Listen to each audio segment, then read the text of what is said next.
Oh no. Where's my webcam?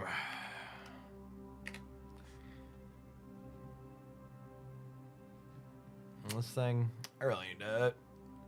This has been the worst bit of moving to Windows 11 is trying to make this application work. Oh. Works significantly worse than it did on Windows 10. Well, I guess this is what I get for not confirming all my stuff was going to work this morning before I went live. Usually the webcam just works.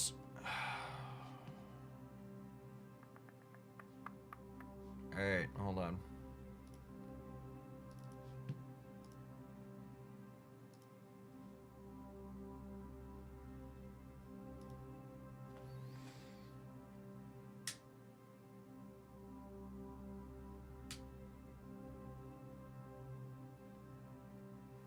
Might be a plug and replug it angle. To be fair, I don't know if this is necessarily a Microsoft issue. They updated how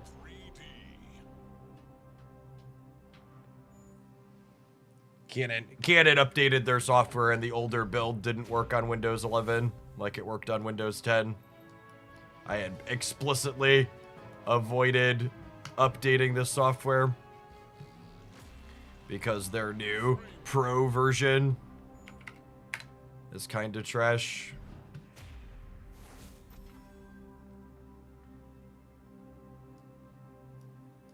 Christy originally bought this for taking pictures anyways, so maybe I just need to go buy a dedicated video camera at some point that has better software.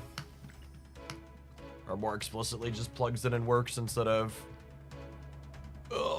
whatever is going on with this.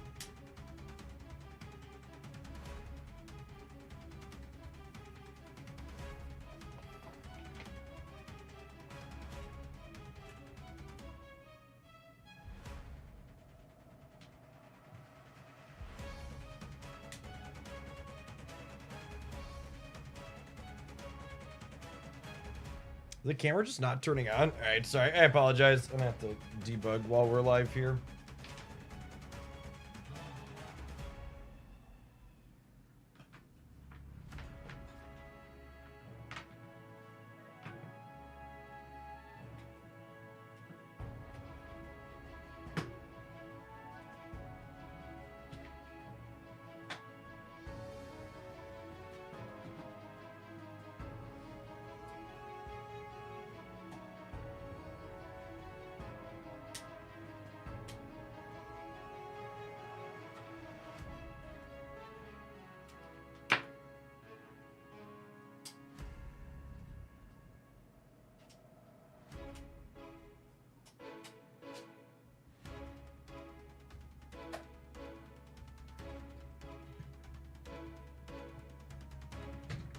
Alright, the camera turned up. Plugging it in.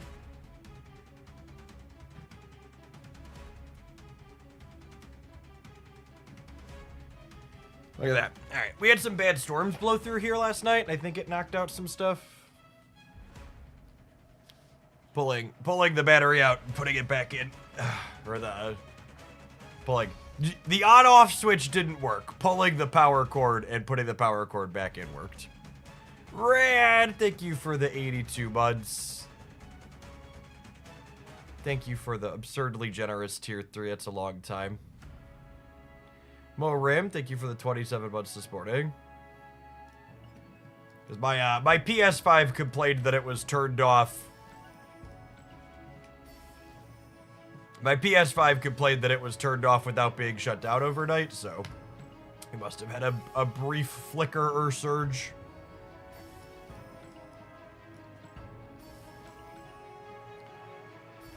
Oh, I don't really want to collect these on screen, do I? Maybe we'll come back during the ad breaks.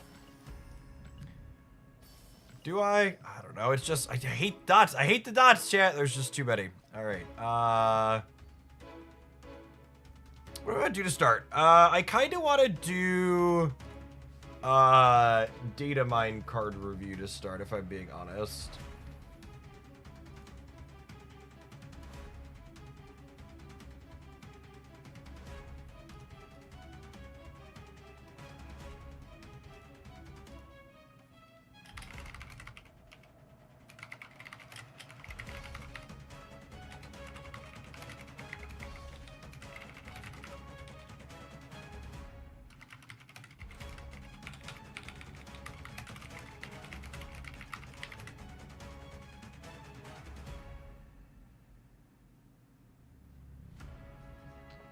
All right.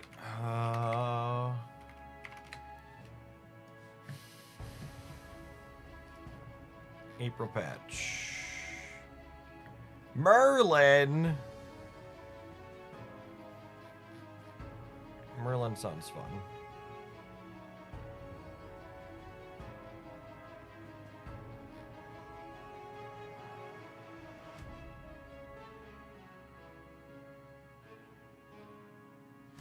Oh, well, they made this design way less fun.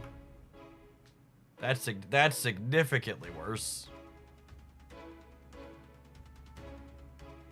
Unplayable even, maybe?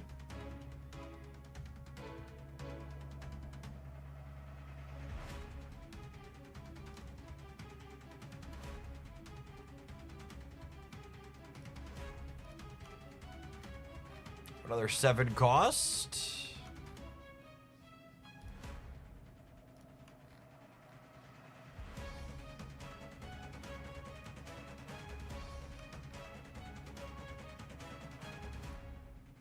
Oh, there's a lot going on here. Maybe this wasn't a good thing to do on stream. I don't know that I'm going to be able to quickly parse what exactly is going on. This is a June card.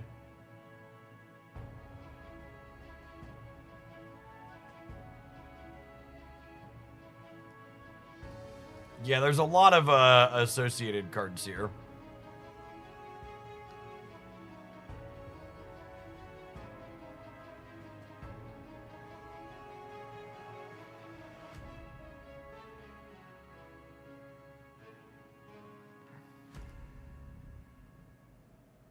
Return all your discarded and destroyed cards to hand with +3 power.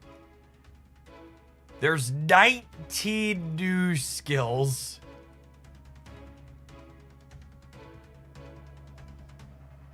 I don't know.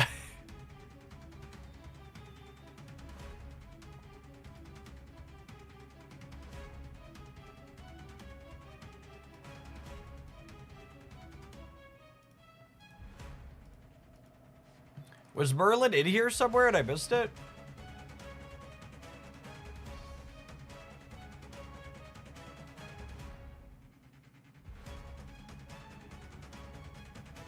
Like, there's a picture there.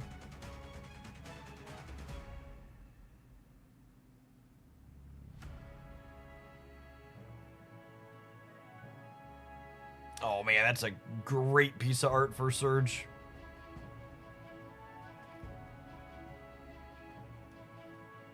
All right, I think I changed my mind that I'm not going to do this live on stream. There's too much here to go through, and we're going to miss something, and it's not relevant for 2 months anyways. I don't think I care. And unfortunately, looking at YouTube metrics, videos reviewing data mined cards coming up in the future are like consistently the worst performing things I upload. And if I'm being honest, I don't really enjoy doing them, and that being confusing doesn't make me want to do it more. Let's just play some Marvel Snap. None of that, none of it adds up to something that makes it sound like something I want to do.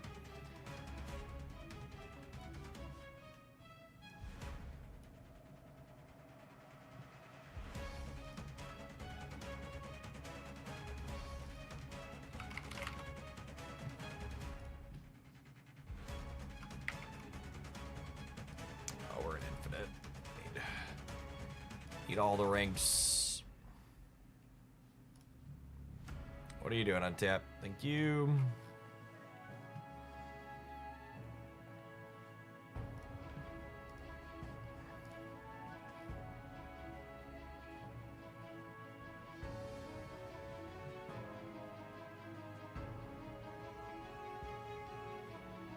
Carter with no Spectrum and playing Super Skrull to tech card opponents. Yeah, that tracks.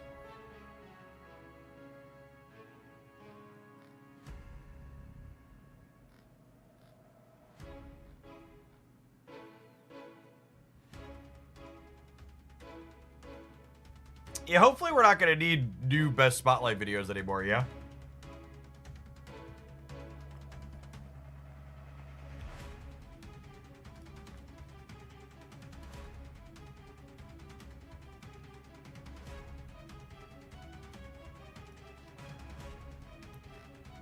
The spotlight videos usually perform well. Just shove new card into Sarazabu tech cards.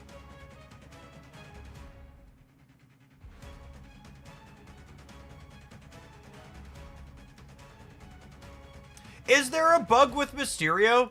So, someone sent me this screenshot, and I haven't played with it enough to figure it out, but like here, in this screenshot that Bootman sent me, the Carter bonus is actually listed on the Elsa Bloodstone in the middle. So visually, it's not on the Mysterio. So is it actually bugged from a functional standpoint, or is it bugged from a visual standpoint? I haven't seen enough situations. Like, this is just one particular example. I thought when I was playing with it yesterday, I counted that it was the appropriate number of stats in most of the games that we were playing when I was paying attention. Like, I wouldn't be surprised if, like, this is what's happening. Where it's just, like, showing it visually on the wrong card because of Mysterio.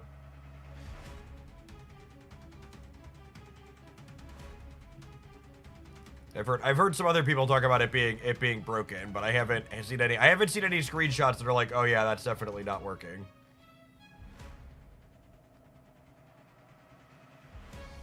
Hey, look, the non-Spectrum pile of cards we were playing is not embarrassing. Let's filter for explicitly Captain Carter without Goliath, huh? Let's see what people are doing. Tech card bush. Hand buff. These are stats that post Infinite this is not a playable deck. This might be somewhat serviceable.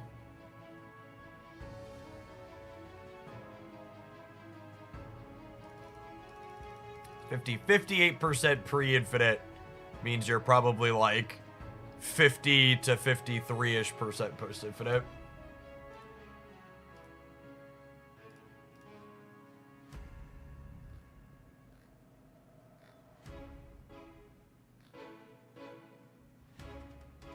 Man, Carter's just really not a very good card, huh?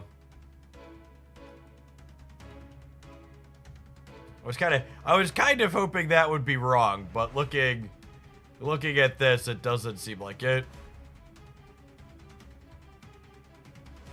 The decks, a lot of these decks that she's in, I'm just like, does she really belong here?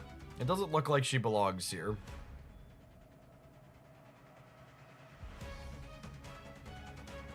This is funny. Let's do this.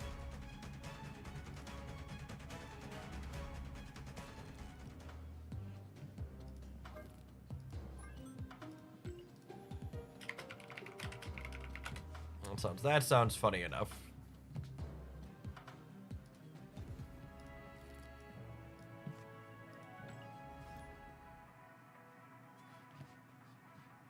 William Wilson, thank you for the over 2 years. Welcome back. Good morning, good morning.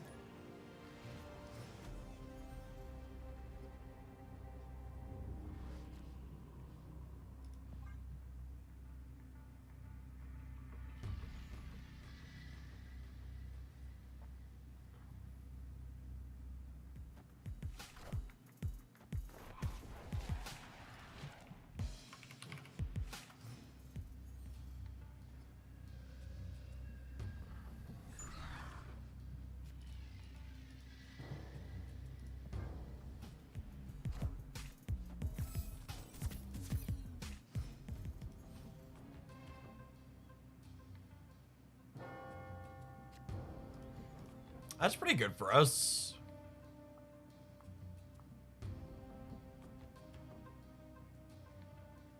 I think I'm gonna put Shaw in the middle, so that way he's insulated from a...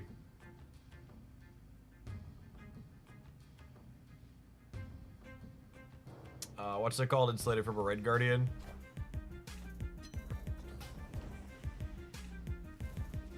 Losing Taj just said. I think Limbo means I have enough turn to Galacta and Captain Carter, though.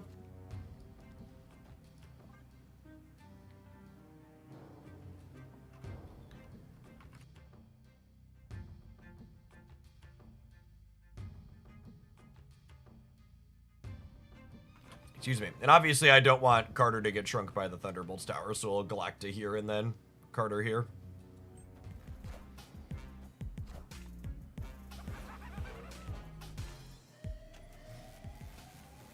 Yes, definitely Clog.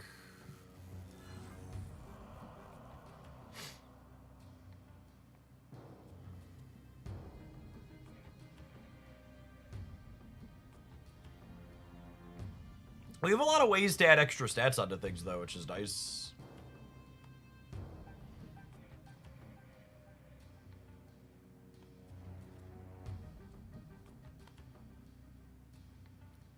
Like, we have a deceptive amount of points in the center, so if we get to add a bunch of points to the right, like, Captain Carter is actually kind of good against Clog, yeah? Like, they fill the right up. She's going to be worth 18 here.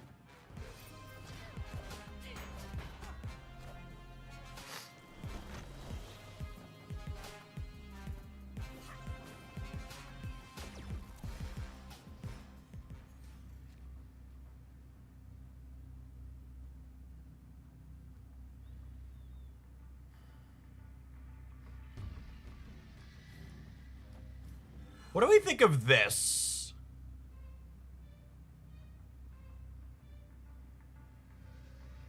This could mess up them pulling the Titania back.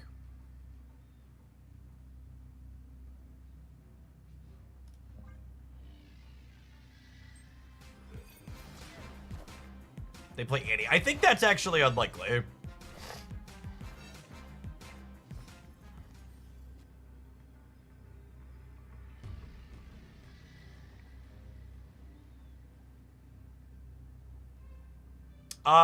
I need to make sure I don't lose this path to Shang, yeah? So I actually don't want to Surfer.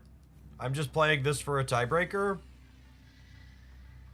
Because if I Surfer, the Jug dies to Shang. And then we tie here, and I probably can't win the breaker.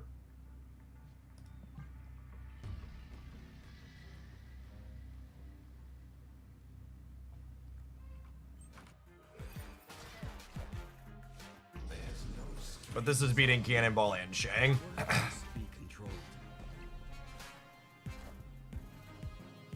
Typical Shang brain. Never fails. Good night, gamer.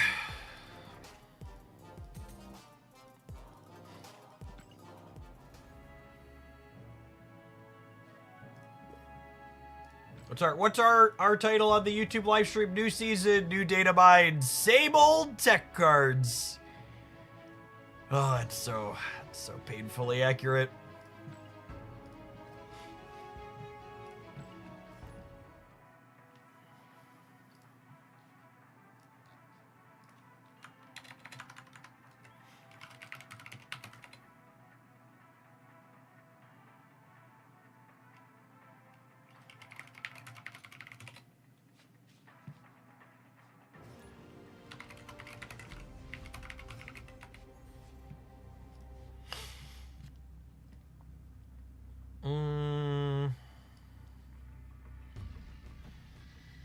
I'm not gonna Zabu here because I think I want to go Forge Carter here, yeah?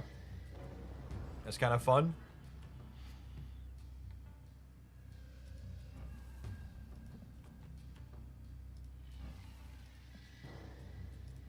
We just do that now? I think we just do that now.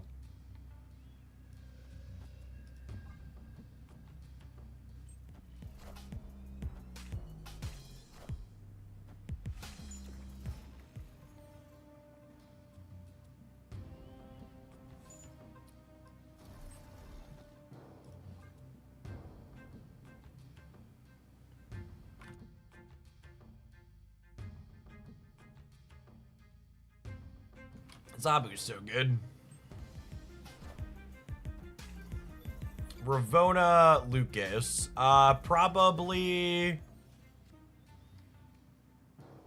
Oh, geez.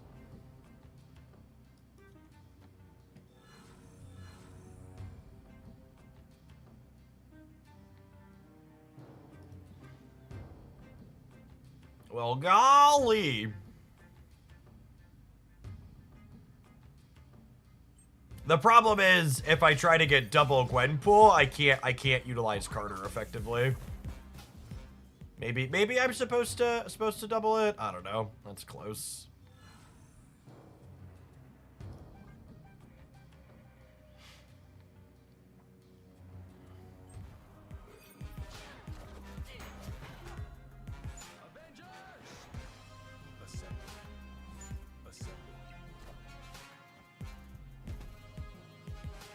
Surfer Jug. Surfer Jug. Lovely. Lovely.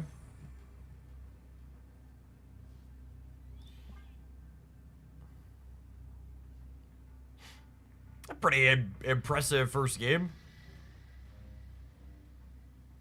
The opponent is playing a deck full of Cursed Splits. That is accurate.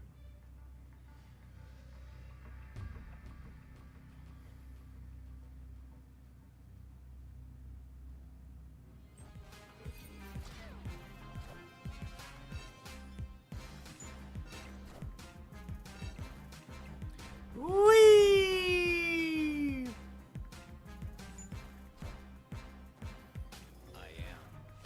Sorry, Tony, who are you? Nobody important. All right, bud. That's what I thought. I mean, that was a big Carter. She's what? She's 24 over here? She's 16 in the middle?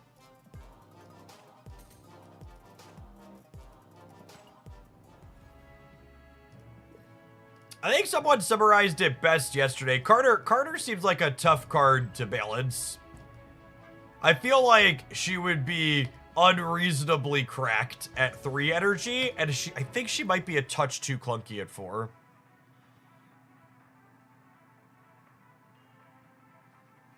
Carter does not permanently buff Sean, no. No, Sean does not get an extra bonus from her.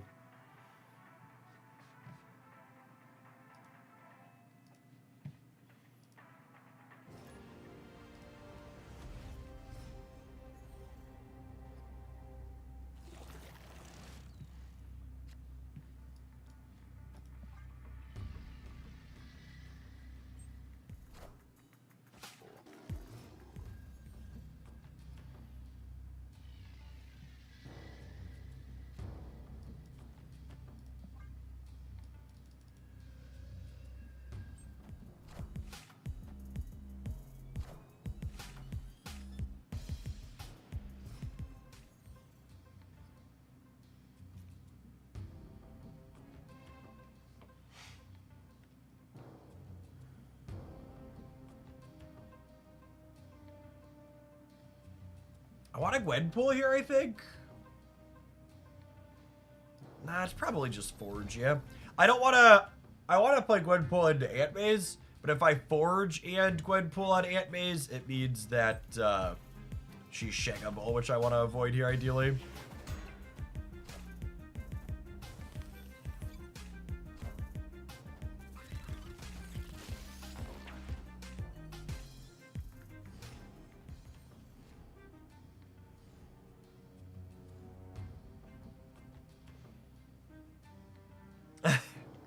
What's going on, Windowhead? Thanks for fumbling through some Twitch interfaces on my behalf. Yeah, usually people who subbed for a year or more at one point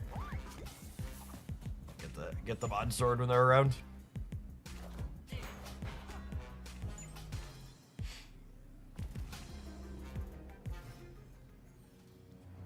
Hope life's treating you all right.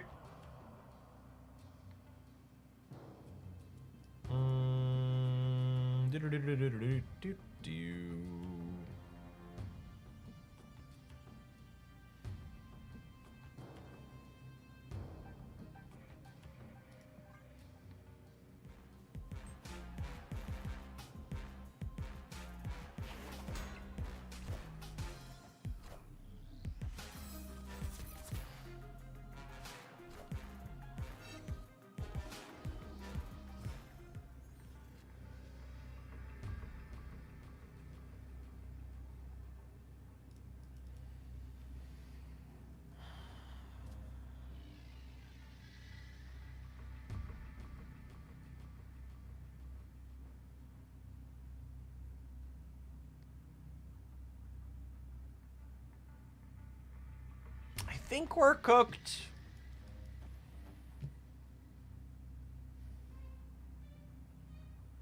This puts me to...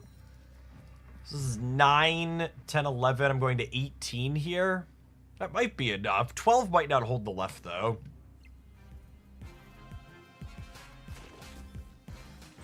Yeah, Rocket and Gert coming over here is a little scary.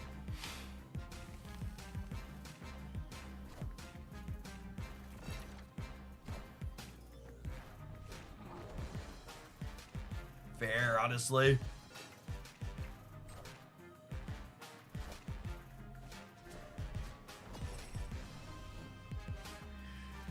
I would have won the center with Juggernaut there.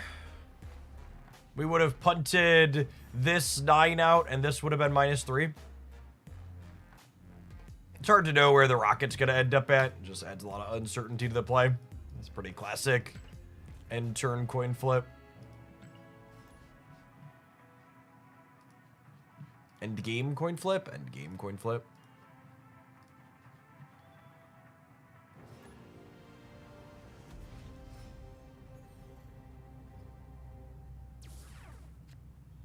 Gamma Lab is not particularly exciting for us. We're not very good at filling that up.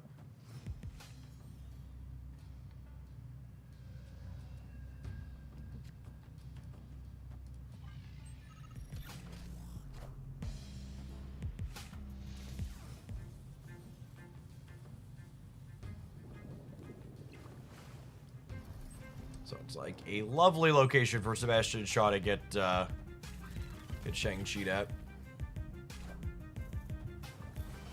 Brood. Maybe they're not a Shang deck, coped the man vigorously.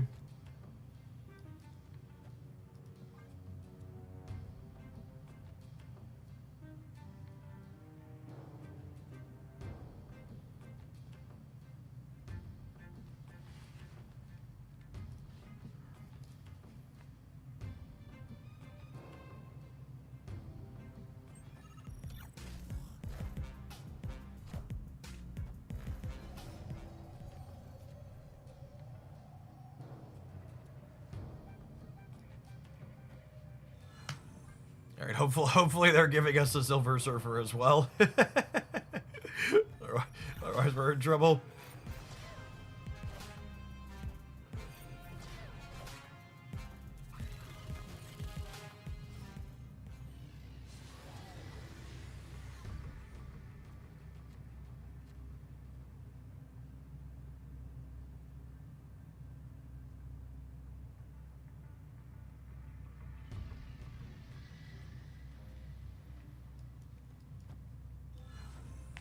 This probably wins the game, yeah?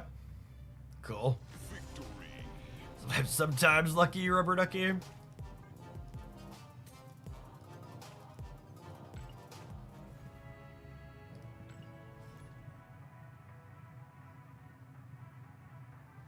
Nice Killmonger in your Nebula deck, yep. Thanks for the tech card, nerd.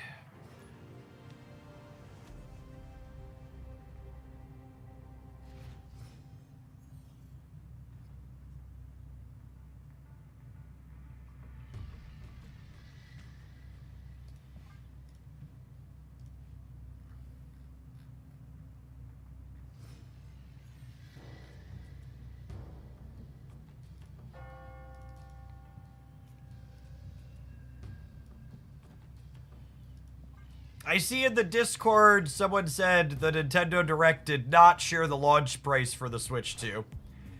I would assume that's because they don't want to mention one price and then have to change it after the Liberation Day details are announced.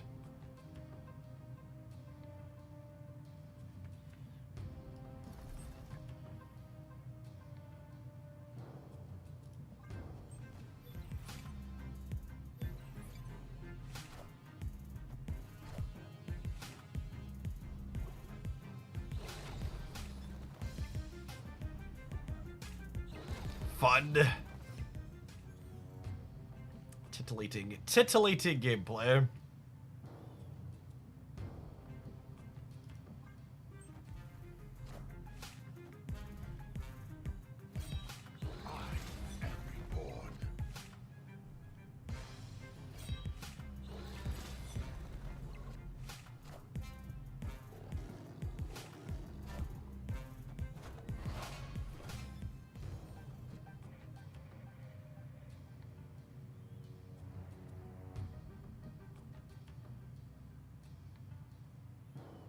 Man.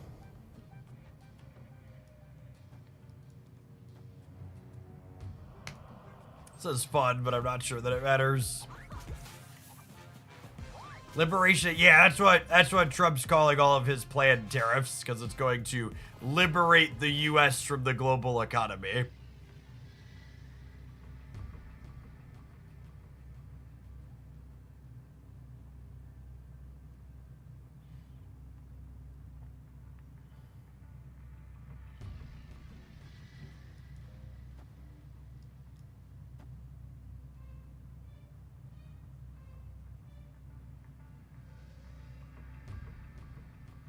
All of these are 4s.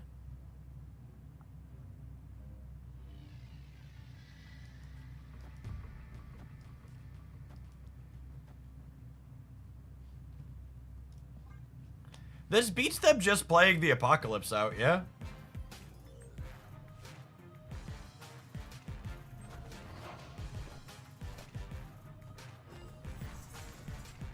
Oh, they have Khonshu now.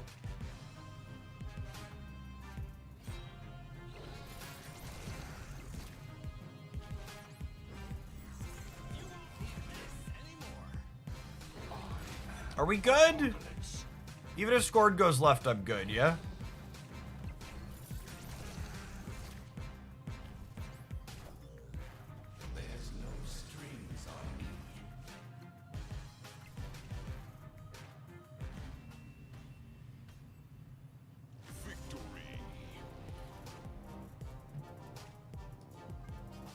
Despite Elon Musk spending $21 million, the liberal candidate won the Supreme Court seat in Wisconsin, yes.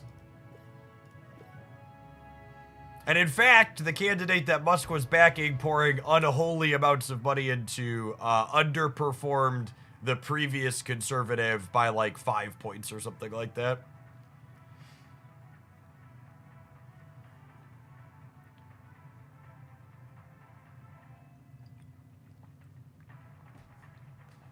So that's nice.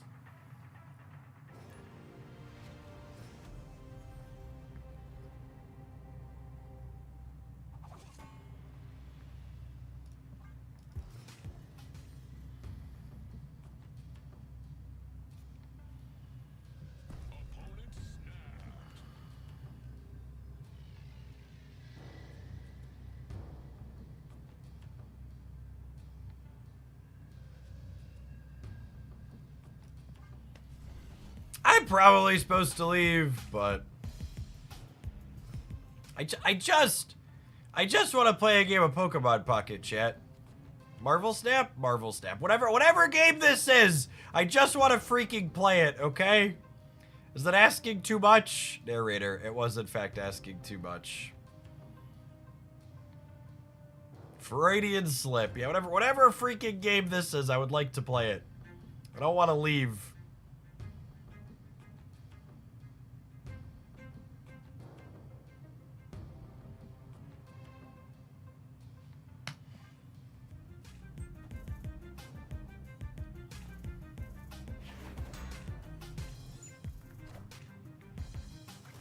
Ooh! That's actually kind of a piece of candy for us? Question mark?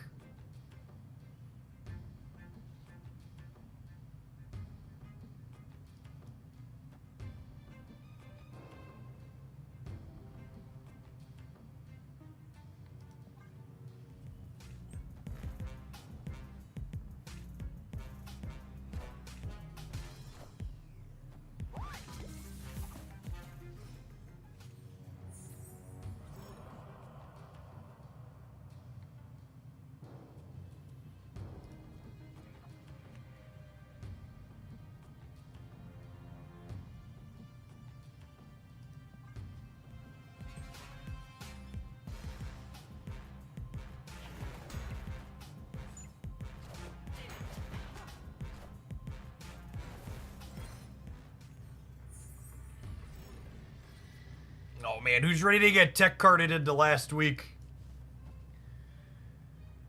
Oh. Dinner's ready. Come and get it.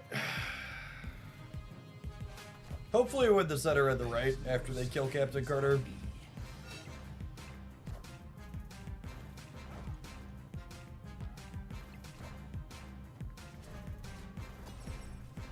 Cool. The Ultron's been better than I was expecting it to, if I'm being honest. It's such a funny, weird card to have at the end of the top edge. You're like, all right, and surprise! Mine it. Thank you for the 4-2. I mean, Carter was what? She was a 415 there? That's fine. A 415 that didn't die to Shang? We take those. All right, we take a brief pause for the cause to let some adverts roll. Appreciate everybody hanging out today. Don't go to it. We're going to be snapping for a couple hours. To start this morning, we'll be playing some Pocket later. If you're watching on the YouTube side, sir, tap the like button on the live stream. Listen, Marvel Snappers, I'm enjoying being back, but I gotta be honest with you. The people that watch Pokemon content are significantly better at finding the like button than you are. Maybe that's why they're always so happy. They can find buttons. I implore you, find the button. Wingard, thank you for the 11 months. I appreciate it. Welcome back. Mine, thank you for the 14 months.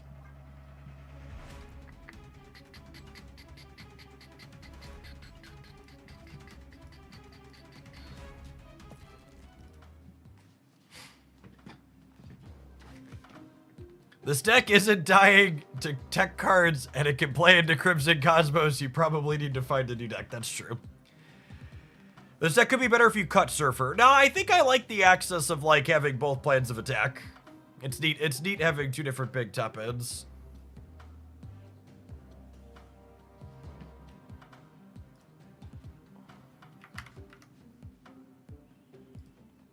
Morning, Rocky. Thanks for the heads up.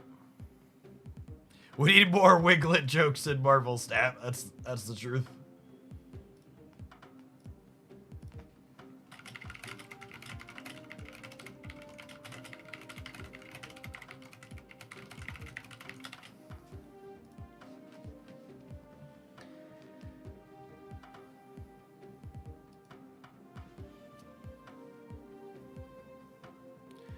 It feels like her power is from letting you stack power to lane while being resilient to a lot of the tech cards. So it is and it isn't, Tepik, because her giving the bonus does push things behind her into Shang range a lot of the time. So it really depends on her sizing, right? Like, it's in some ways, getting her a lot bigger than 5 or 6 is a downside.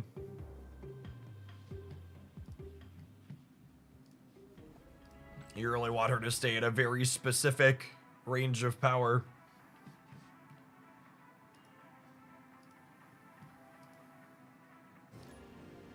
You can duck Mr. Shang breaking your toys.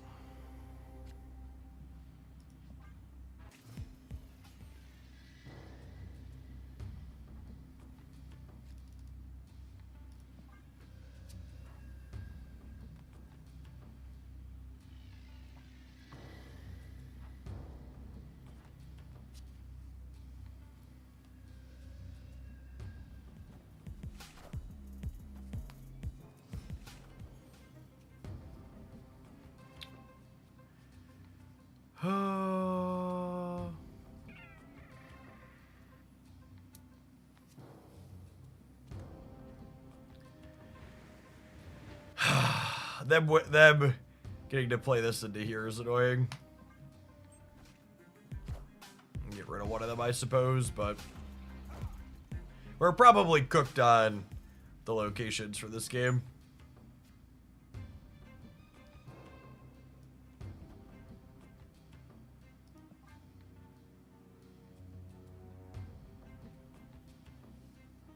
It's a very hostile work environment.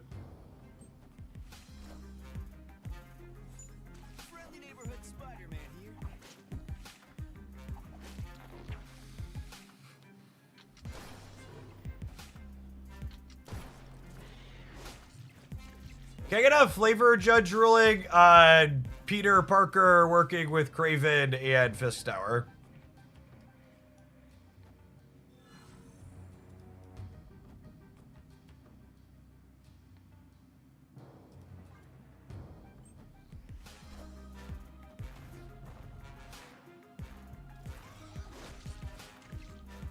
Darkest timeline, yep.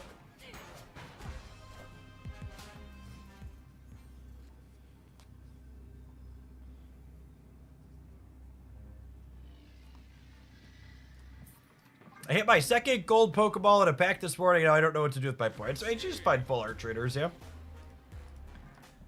There's plenty of good ones. You'll probably get plenty of playtime out of Red, Iono, and Pokemon Center later. Even Rocket Grunge pops up consistently.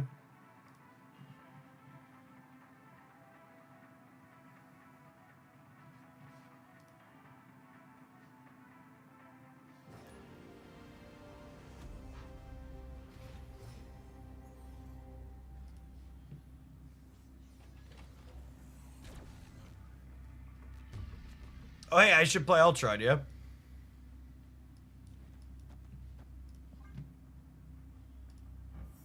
If we can win this coin flip, we do. We do? Oh my. Brutal. Savage. Wrecked. Mighty fine sandcastle you got there, opponent. Sure would be a shame if something were to happen to it. Were you attached to that sandcastle? It's a beautiful sandcastle, to be fair.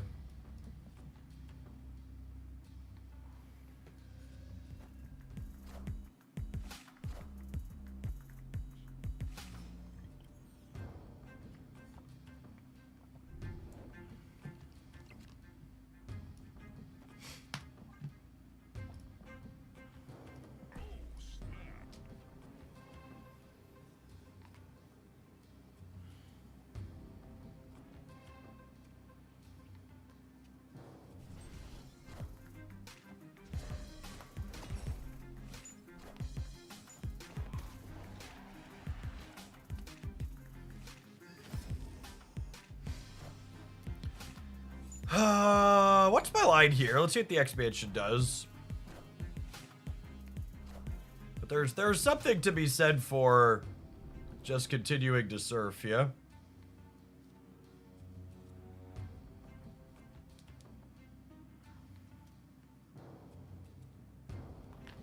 I could play Carter. Carter's 9 in the places where I play here. I go like Carter, but I think that's worse than just surfing.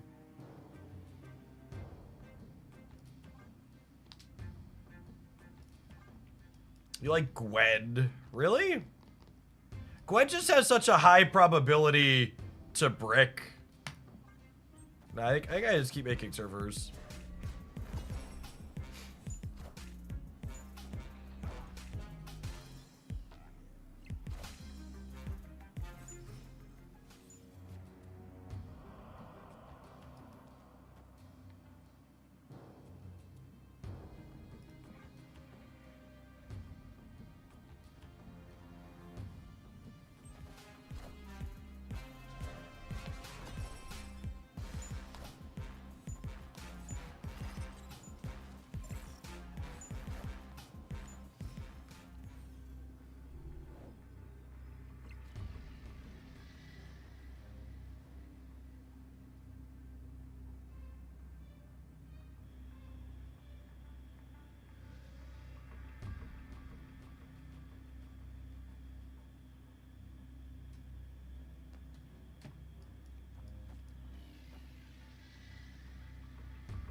Is 26 over here, which is enough to beat a demon but loses to a sage. Can I just do this and play for all of them? We lose the sage path, we win the others.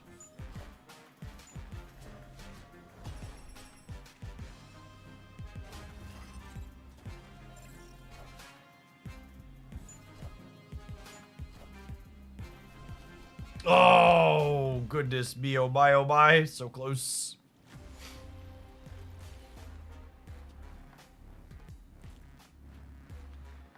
Just a little bit more.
Oh, Batman's not a human.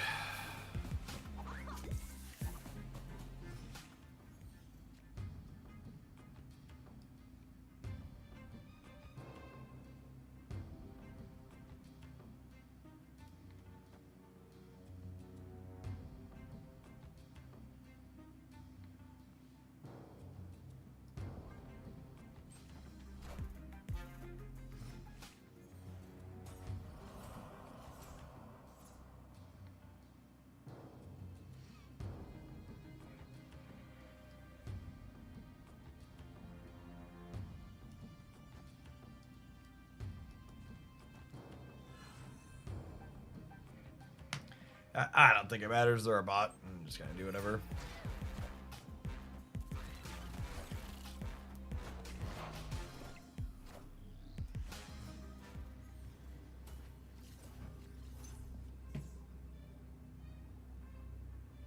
They gave the bot Agatha. That's so funny.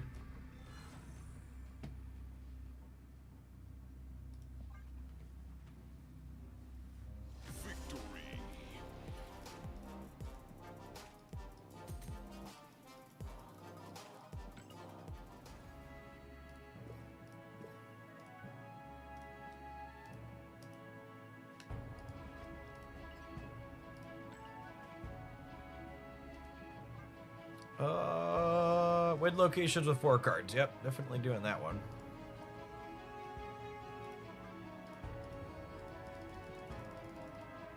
What is a UI that lets me interact with it? How close are you to getting out of Botland? Marvel Snap doesn't have... Well, I guess getting to Infinite is technically getting out of Botland. But yeah, Snap has bots all the way up until the top, which is unfortunate.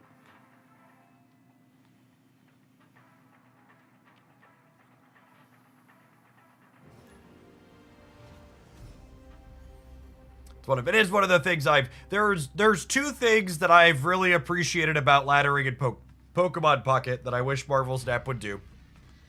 The first is that you stop playing against AIs way sooner in that game.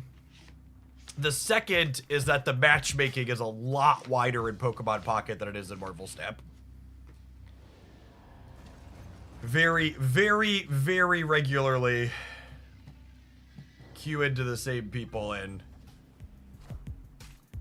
this game.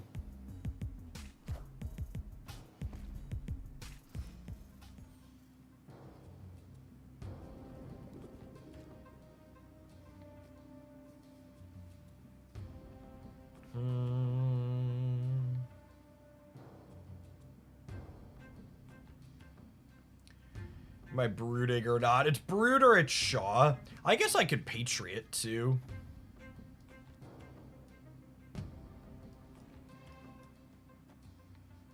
This is fine. Don't you want to kick the shield? No, if I save the Red Guardian, I can Red Guardian their Vibranium. So I'm winning the left.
that snapback.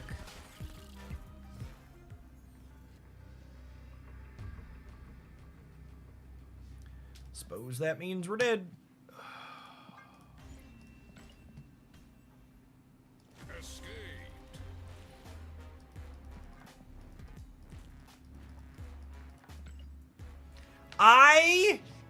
And this is gonna be a strong statement, but know that I've thought on it a lot, and this is the way that I feel. I think Super Skrull might be the singular worst designed card in Marvel Snap. It never sees any play in remotely reasonable metagames, and it only shows up when new cards release. Like, at least Shang-Chi is like a playable card all of the time. Like, he's way too popular, but at least he's playable all the time. Like, the fact that Super Skrull just, like, shows up half a dozen times out of the year to be like, yo, dog, I'm gonna make your new sweet card absolutely unplayable. Is that fun for you? Nice to be like, no, Super Skrull, it is not fun for me. I hate you and everything you stand for. Yeah, Shag's a card that I think is too powerful. I wish it was a worse card. But Super Skrull's the type of design where every time it shows up, it's just like, I know you're only here for like the next 24 to 48 hours, but you're gonna make my games a lot less fun for that time period. Hey, thanks for the entire year, Penguin. Appreciate the 12 months. Welcome back. Let's get you a sword to go with that shield.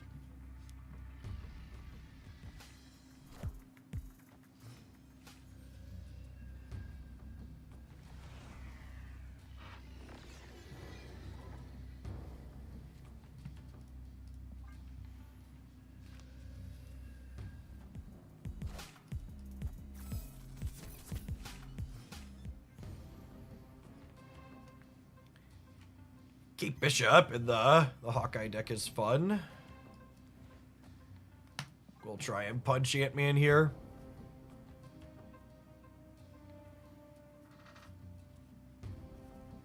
They announced the Switch 2 price at $450. Is that before or after Liberation Day tariffs are applied?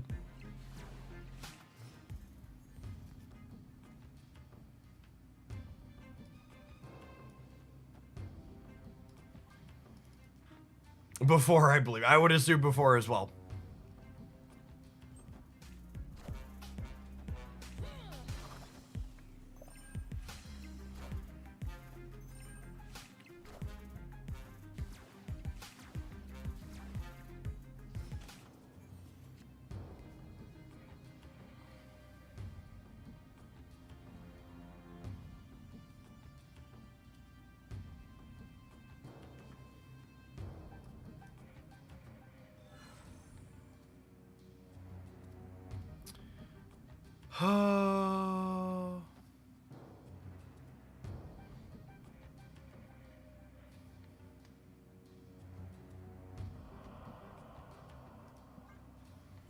Switch 2 games for AAA are going to be 80 USD.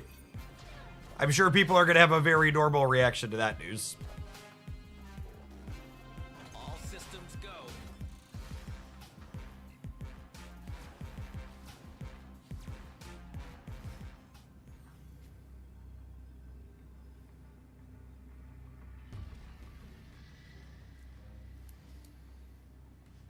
I don't think this ever wins the game, right?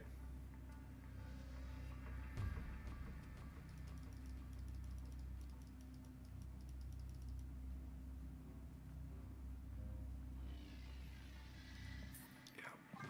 Alright, I got like one or two more cubes for this deck. We had some fun ones to start, but we've fallen short as we've played more on the consistency perspective. The games where we don't have Zabu early, we feel real clunky. Yeah, AAA video games have been underpriced for forever.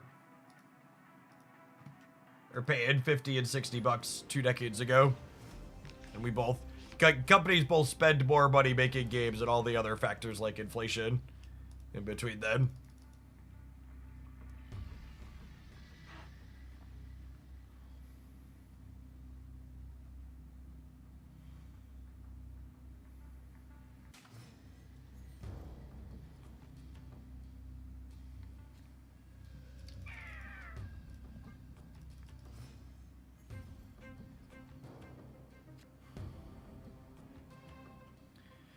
Man, that's a lot of choices on this board. I think it's this into Galacta. It's close though.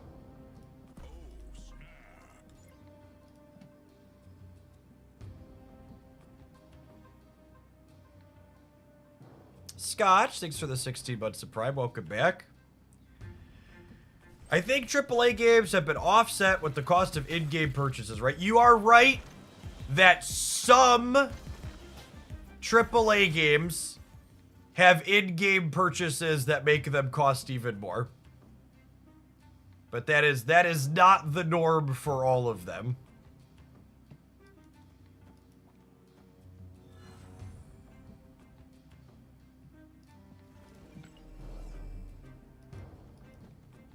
I think it's just this, yeah. And they're snapping us because they're gonna clog us some more, right? And we'll just like make a bunch of numbers and hopefully win the game.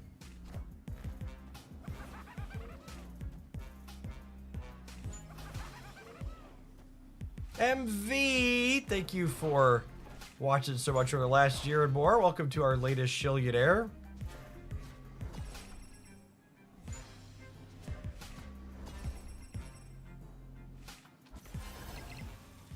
I guess the problem is the Patriots getting cannonballed on the right, yeah? And they can shag the Broods in the middle. Are we probably still just cooked? We're probably still just cooked.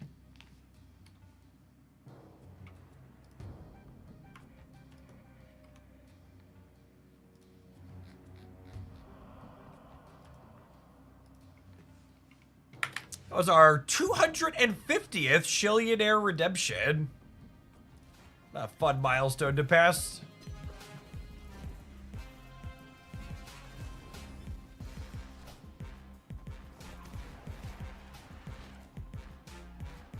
Al, thank you for the 43 months. Welcome back.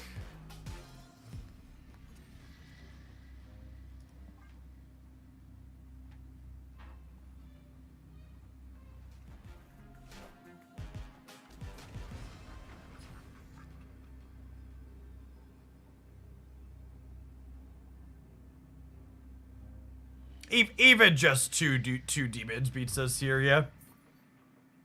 I think we bail. I guess I'd have to have some other points to put here, but there's a good chance we get Shang-Chi or Cannonballed or whatever.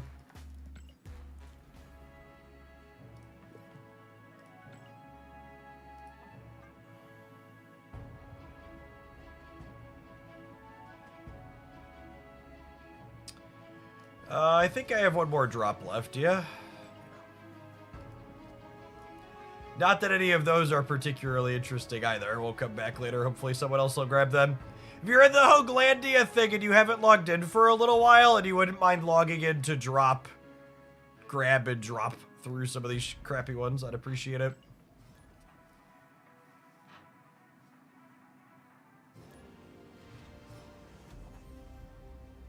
I think Captain Carter's probably the worst season pass card to release this year so far.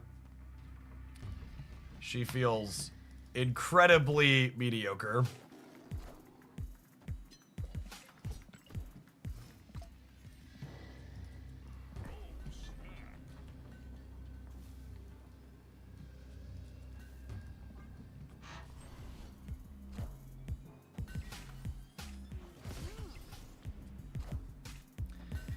Yeah, the first 3 months of this year were really sweet designs.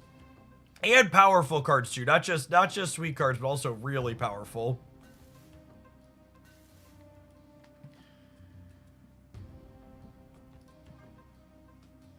That being said, I think, and maybe we'll do this after the next break. I feel like I want to look at all the recent card releases. My gut says they've had way more misses than hits lately.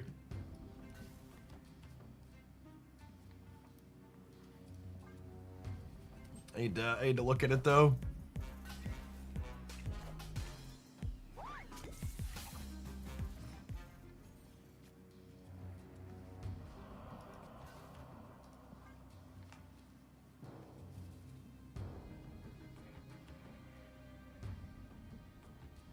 Thanks, Patton.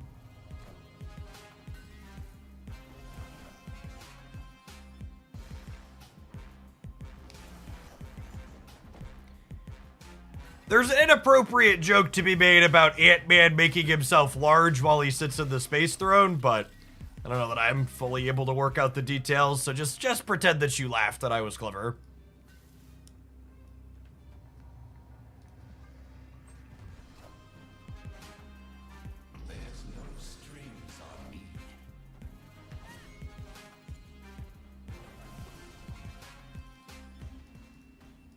All right, let's try and get one more human to put it in with this, and then we'll take a look at some of the recent releases and talk about it.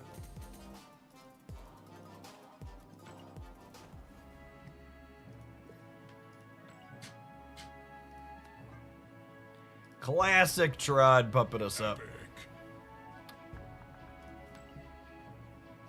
Which, fun factoid for people that aren't aware, you'll notice I gave a call out to the people in my alliance to come clear some of these. These are a shared board, by the way. So everybody in your alliance sees the same 8 here, and as other people in your alliance grab them, yours will update and change too. Jeff, I am legit getting more humans at rank 36 than you are in the 80s. Yeah, so Marvel Snap doesn't use your visible rank for how it pairs you. 2 people at the exact same rank number can have drastically different matchmaking pools. Marvel Snap is an internal MMR that it uses for actual matchmaking decisions. For both better and worse. I think I hold this to maybe tag an Iron Man or something better than this later. Just gonna Patriot here to start.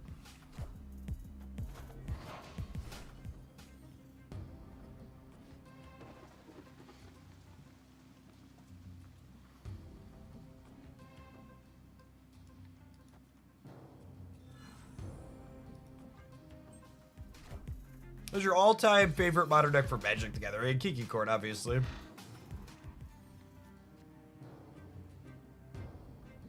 Obviously.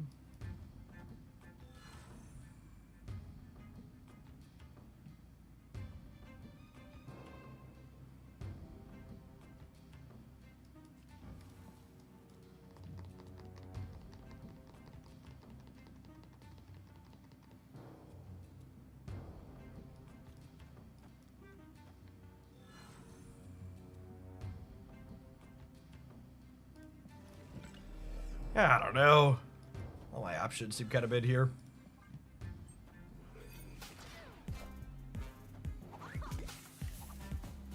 Not having anything sweet to put Gwen pull triggers on his head. Confirmed, Mr. Negative.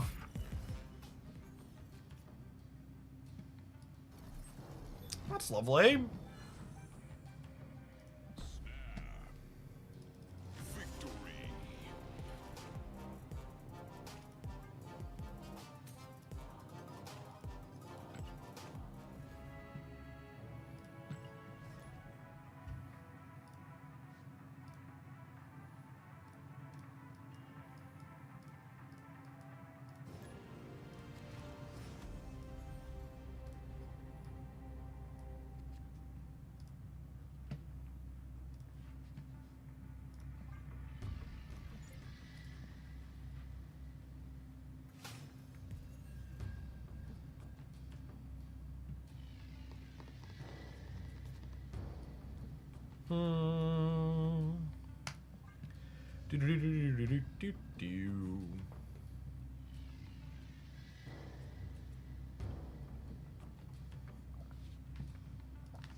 I am not taking deck submissions for either game right now.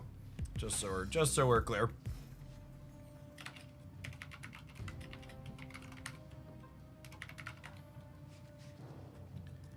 Generally speaking, and I'm taking next submissions, there'll be a pinned message about it. It'll be in the stream title.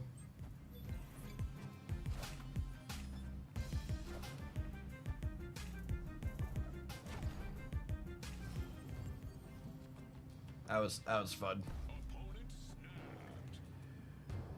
All right, we'll try one more. We'll play some Marvel Retreat this game.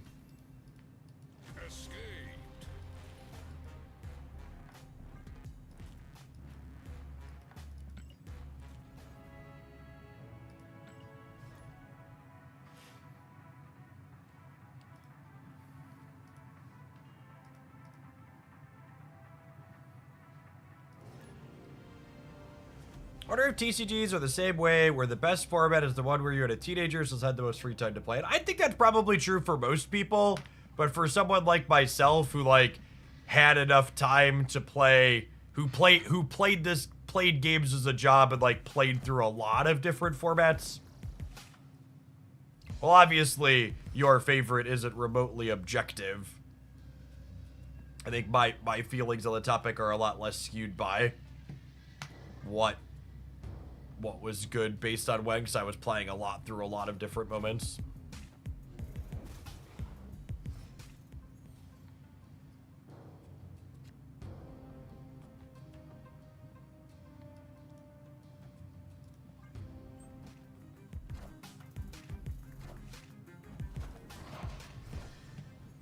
I drew one card with my Loki and it was my Galacta.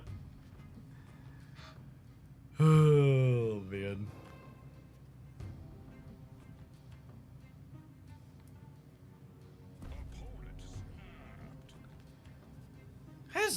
I don't feel like leaving again. Which means we're probably gonna eat shit and die, but I just want to play a freaking game.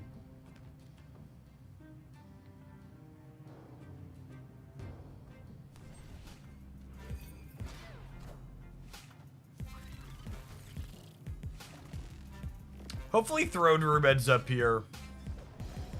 So that way I can put a big shot into it.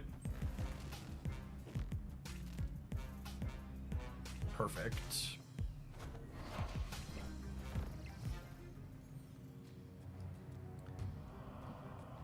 So I'm gonna go Brood into Forge, and then next turn I can Shaw here with the Galacta and Forge bonuses. And then hopefully we draw Silver Surfer.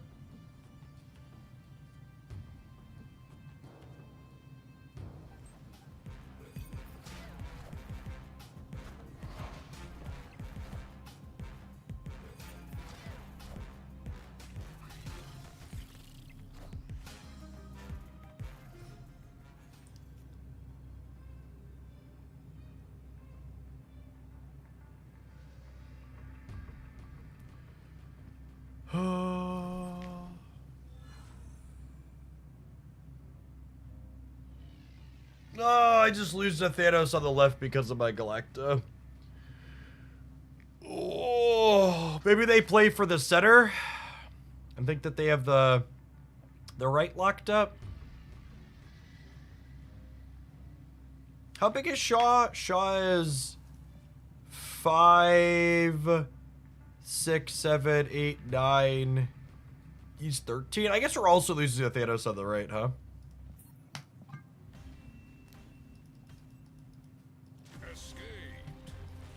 Yeah, I don't think Captain Carter is gonna be a card we play much of. I think like a lot of Marvel Snap's recent card releases, she's just not very powerful. I really wish. So in a way, I kind of view Captain Carter as a new type of mechanic being added to Snap, where she's the first card that cares about like the positioning of your cards in a location, and I think that's an awesome design space.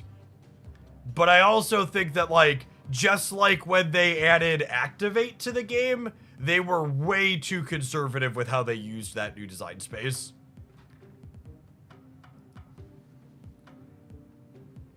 So, yeah. This one did some novel things. We got to get people with Ultron, which is what that card does, but I think even with bots, our record was kind of medium with this, and I don't think Carter's a card you're gonna see a lot of on this channel moving forward. She seems real weak. All right, we're gonna try something else here, see if we can make some headway climbing up after the break. Appreciate everybody hanging out for some morning snap, and don't go anywhere. If you're watching on the YouTube side, consider tap the like button on the live stream. Appreciate the almost 100 people that have done that already.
So it's definitely not in my head. Looking at the recent card releases, most of these suck, yeah? Khonshu and Ghost Rider, very medium. Goliath is fine, but just like unexciting, goes into a specific deck. Fire here, I think, is probably actually the most successful of these releases. Starbrand's okay in terms of power level. He's very Goliath comparable. Agamotto is a slam dunk. It's a dunk. I think Fire here is a pretty appropriate power level. Khonshu, I'd be surprised if Khonshu is optimal in any of the decks that we're playing him. Isan actually might be the other more interesting design here. He at least has a build around, even if he's not like, I think I'd put him similar to Fire here in terms of power level. These three were actually all okay. Maybe even Uncle Ben too. Like, not particularly pushed, but you play them in things. Red Wing was a big miss. Joaquin's still a miss even at 2. Sam Wilson's obviously pushed to all heck. He's great. They're slightly better than I'd give them credit for. A lot of them are just, like, playable but not exciting.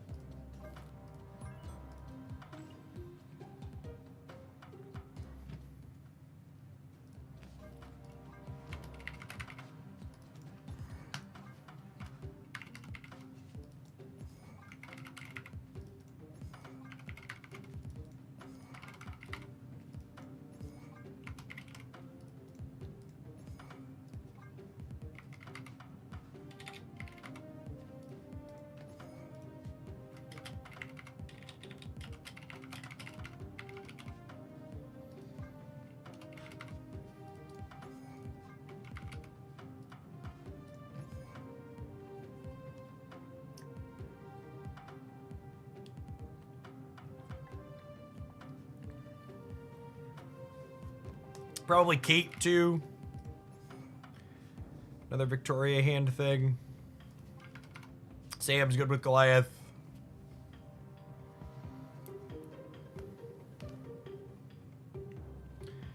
It's probably just Iron Man for the last slot.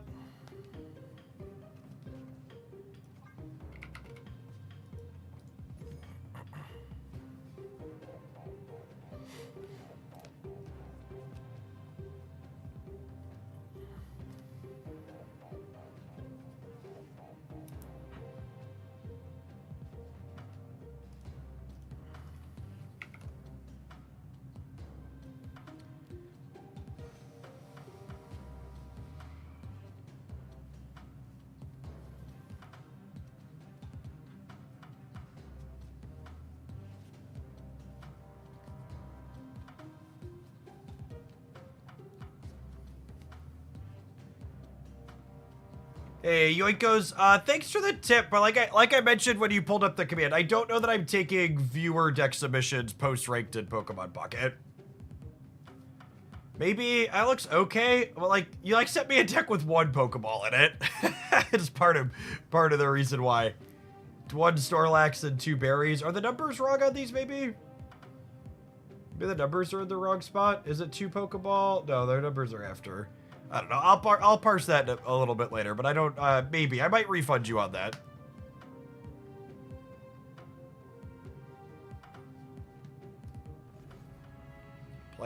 Playing viewer submitted decks in ranked settings tends to be a good recipe for frustration.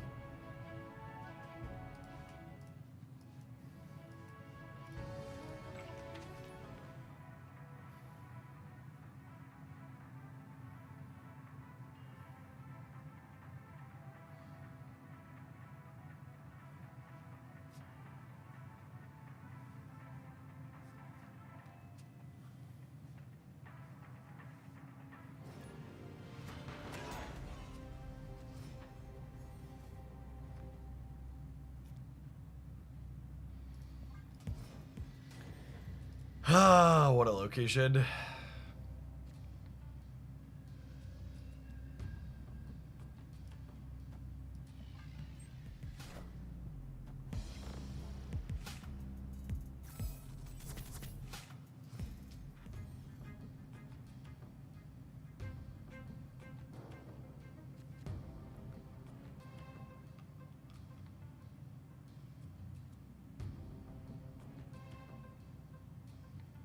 Hey, KM, I saw you've been doing some overnight streams. We're fumbling around up the ladder with some bad piles of cards.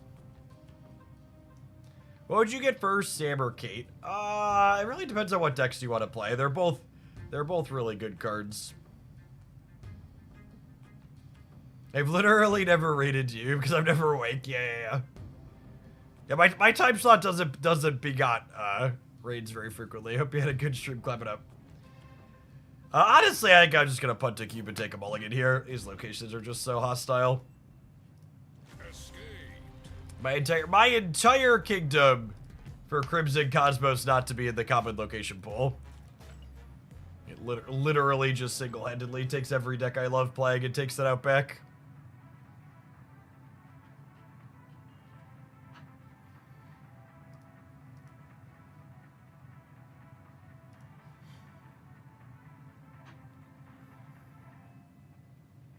I mean, I don't even think they have to get rid of it. They could just, like, not have it be in the most common as possible location pool. I'm very reasonable. I don't think they need to delete the location I dislike. It's just really frustrating that, like, a polarizingly one-sided lockout is in the common location.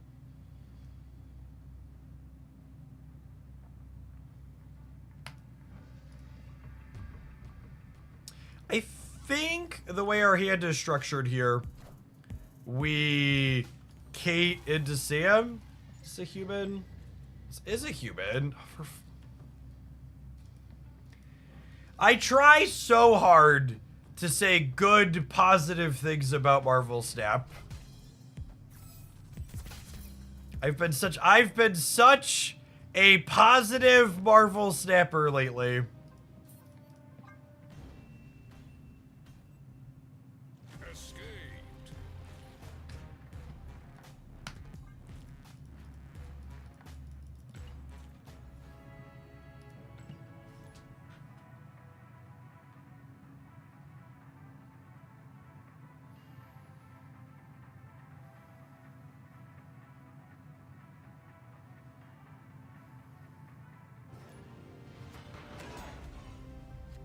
Thank you for the gift sub, Div.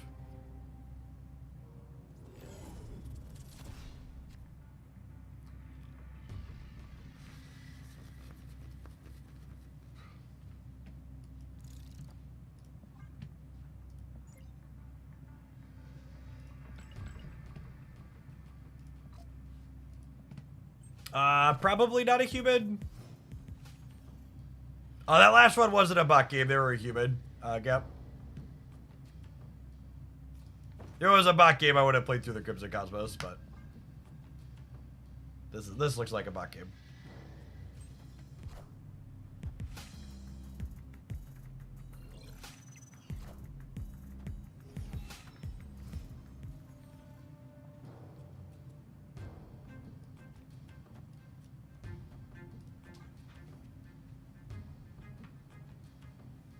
I lost 2 bot 8 cubers today. Sometimes it do be like that. Yeah, so I forget if it was last season or the season before, but they don't.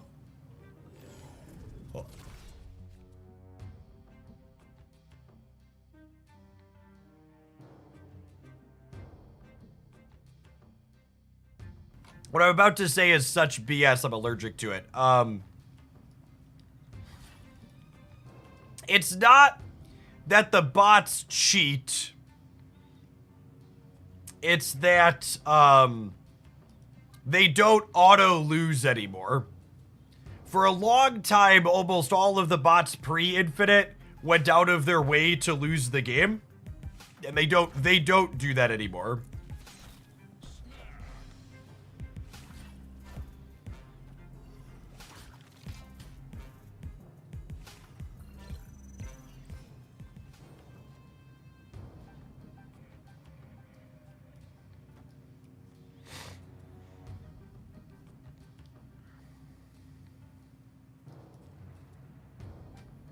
Playing Moon Girl actually isn't even remotely optimal, right? I just Iron Man into Mystique, Iron Man into Goliath. For people that aren't familiar with how multiple Nexus work, the Nexus to the left is worth more points than the Nexus to the right. I don't remember exactly how the math works out when there's only 2 of them like this, but... I am Iron Man. But it's worth more points to put more stuff here.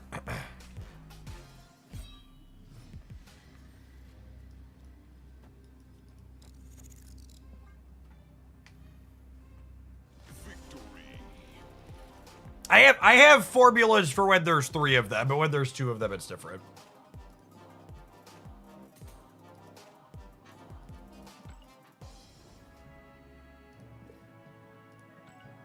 My favorite part of the bots. When they retreat games that don't give me cubes.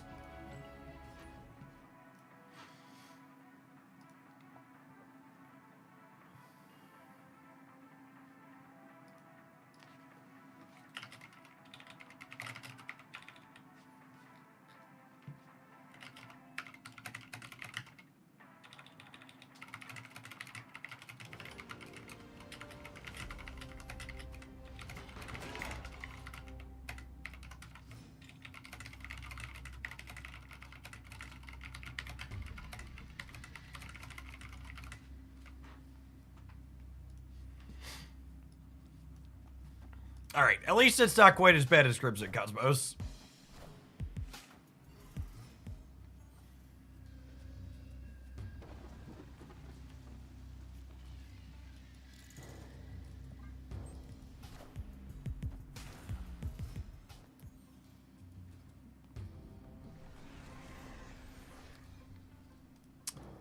That's not terrible for us. Not amazing, but not terrible.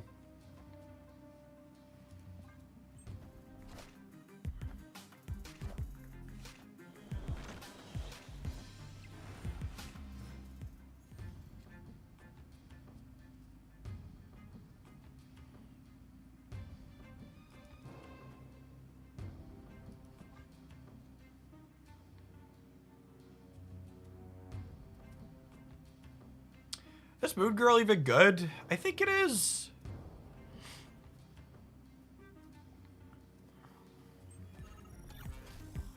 Sam would be a great draw to let us unlock the center for sure.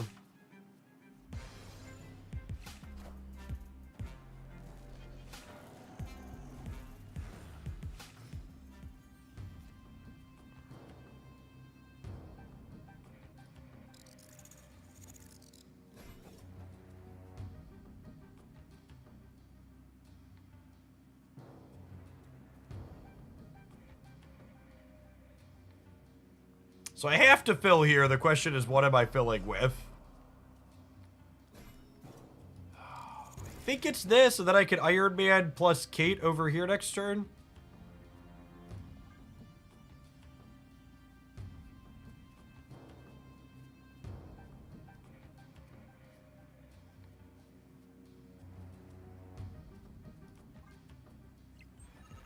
It could also be right to Iron Man Kate here and then Goliath Moonstone over here next turn.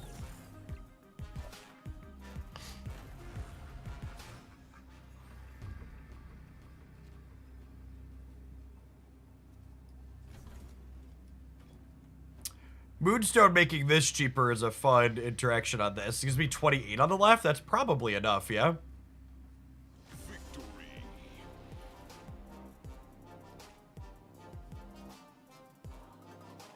When I said Iron Man plus Kate on the left, I meant this Kate, because this Iron Man costs 4, and then it costs 3. Just so we're clear what the plan was before we drew the Mystique.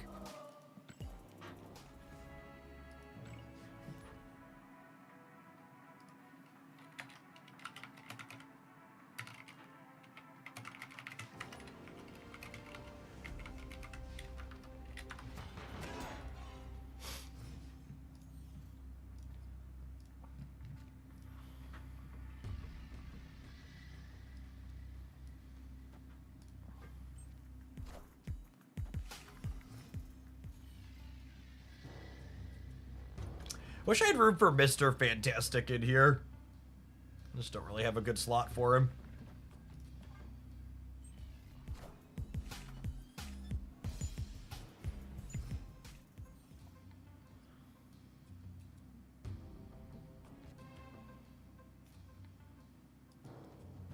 How do I feel about 1/7s, chat? I think I'm into them. I think I'm into them.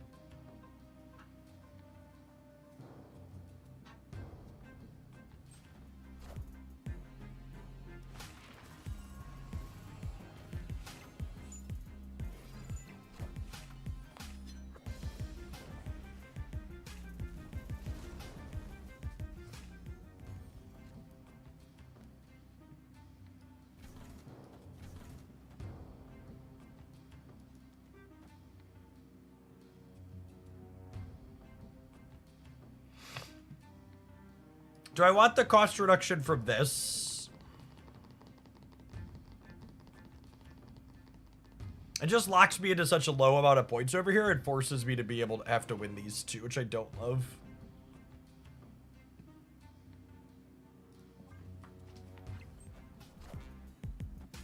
Punting the left is probably a good idea. See, I don't know that punting the left is a good idea.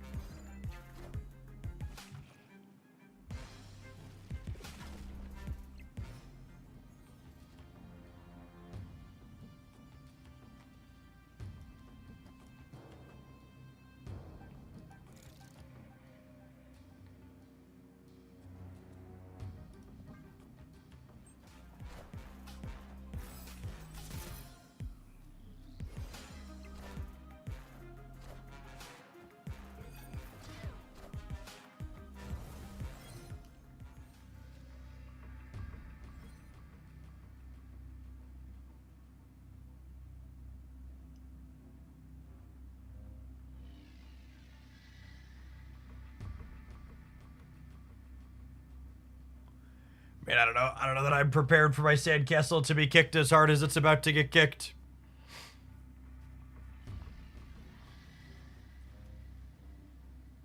Can I win these other two? I need to beat Shag right, Enchantress left. I don't think I could do that. Yeah, hopefully they're just Surfer.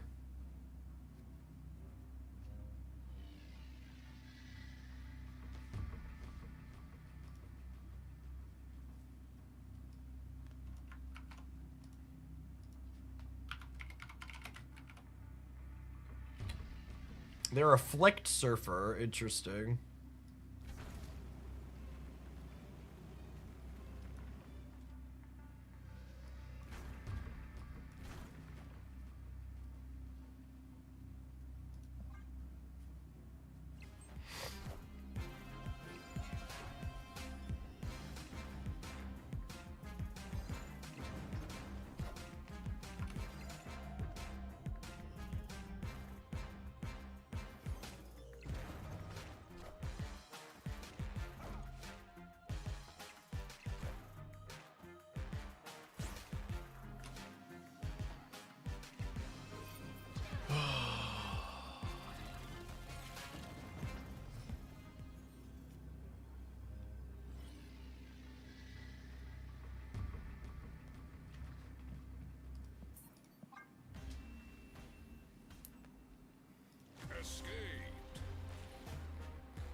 The YouTube stream title is painfully on point so far this morning.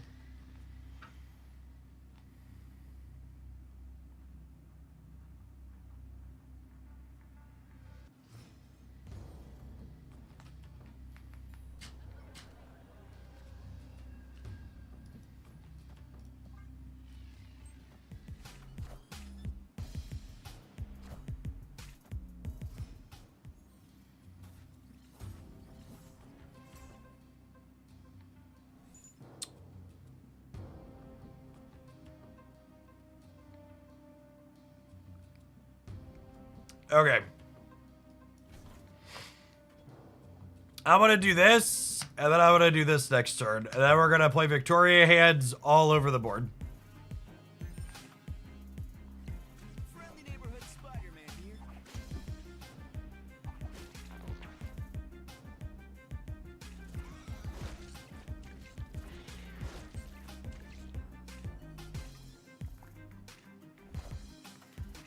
I am Iron Man.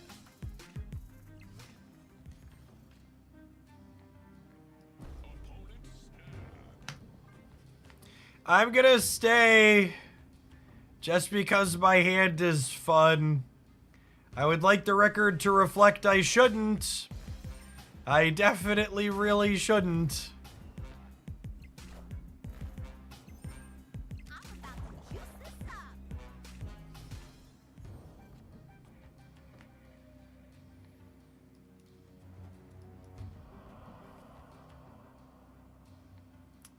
Maybe it's fine. Nobody panic.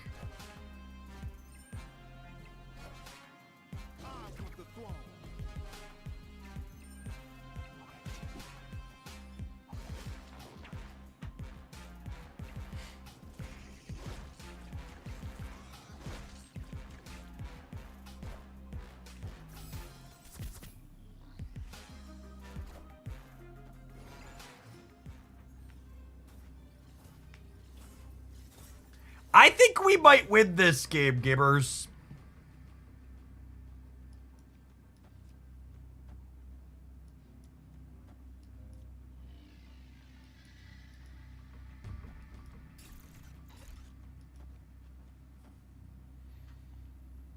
I think we're gonna win this game.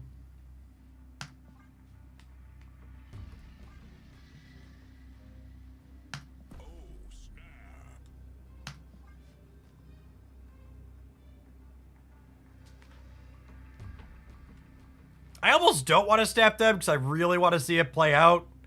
And they might leave, but I don't know. They're super far ahead.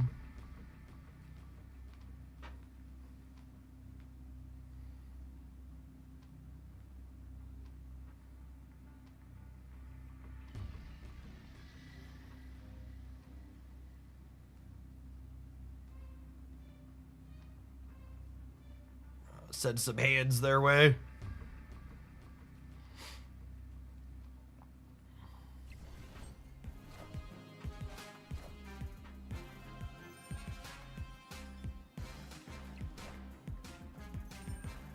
Pretty sure they're absolutely dominated.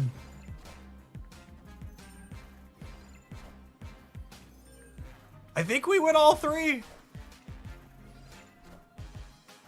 Oh, yeah. Oh, yeah. Victory.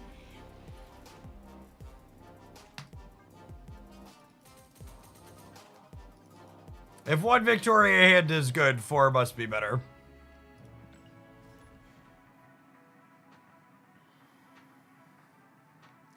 Are 113's good? If so, why? Please explain.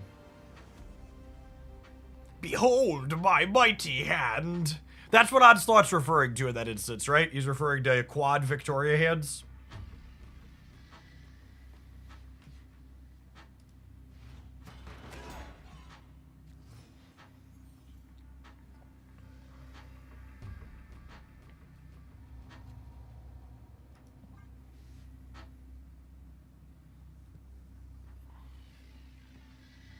Victoria is the sweetest Marvel Snap card to have released in the last little while. She is a ton of fun.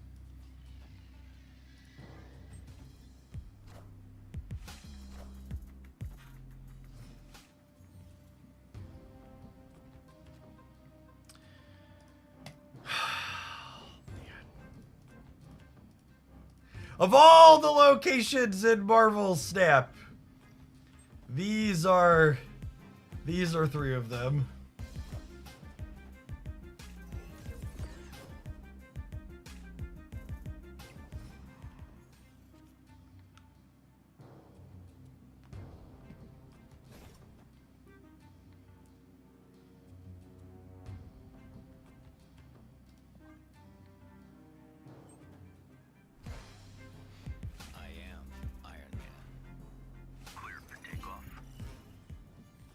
Do we win this?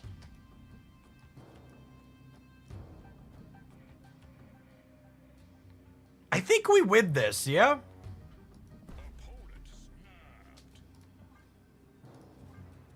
Do I snap them back? I'm gonna have Moon Girl, Mystique by Moon Girl, and I'm gonna have 2 of those Victoria hands into the Moonstone path.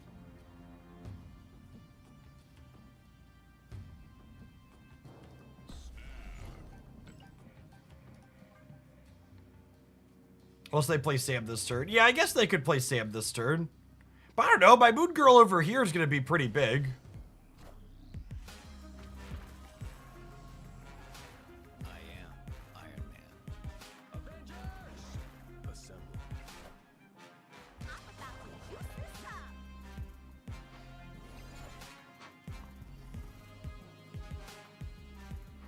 We've lost the center.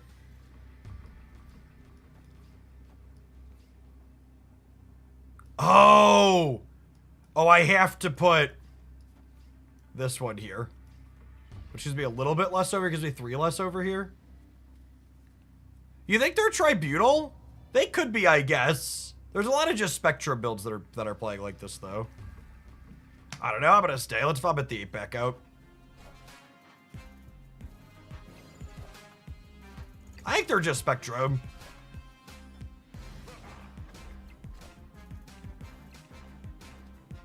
Yeah, we crushed that, right? Like, not even close? Put a little respect on us, gamer. Nobody respects Victoria, chat. Victory. Nice Super Scroll.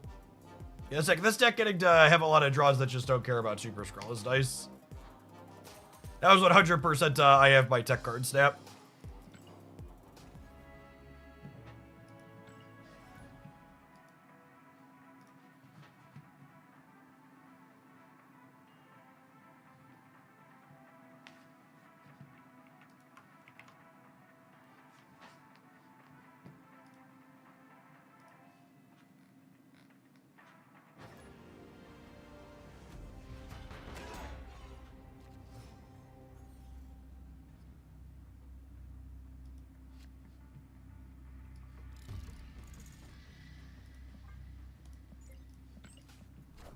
Victoria Hand is such a queen. She's my queen, chat.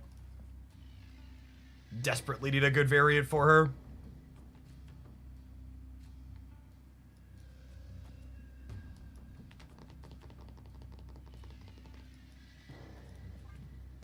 Asteroid M's annoying with our Moonstone.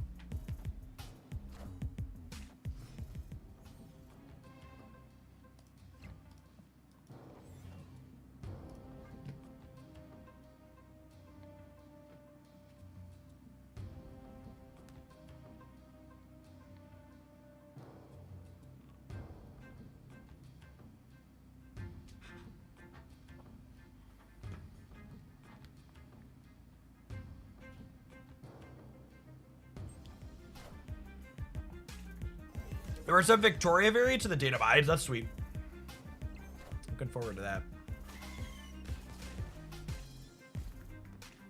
What a game. Now I gotta go look.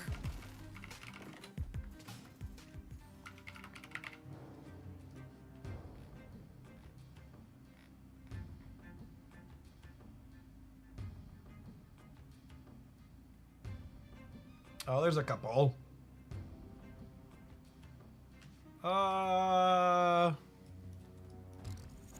It's this, yeah?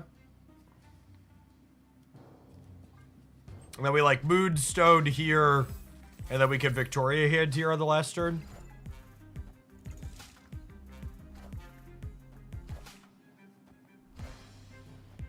We do have to be concerned about Killmonger and the Ant-Man. I definitely need to change my underwear.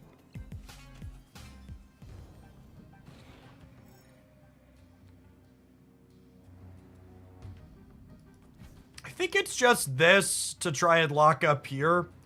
And then we have Mystique for Iron Man or Mystique for Victoria, along with a basic arrow or an acid arrow on the last turn.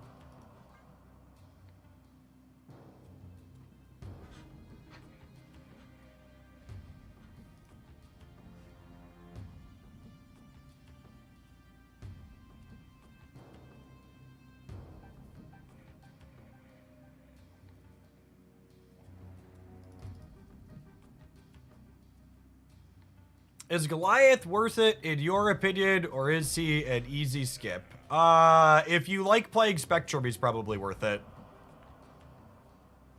Does Victoria continue to buff Acid on their side? She does not. I'm staying. I got this Iron Man. I'm sure this is I have a Killmonger stat.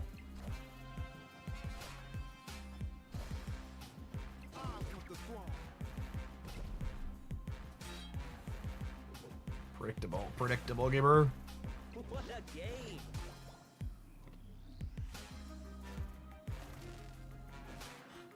All systems go.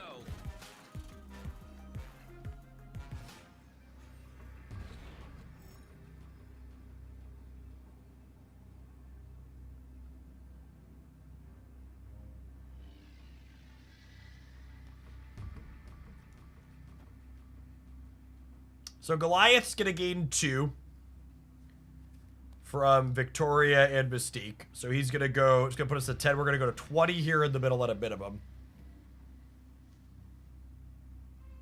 What do I think of just punting this?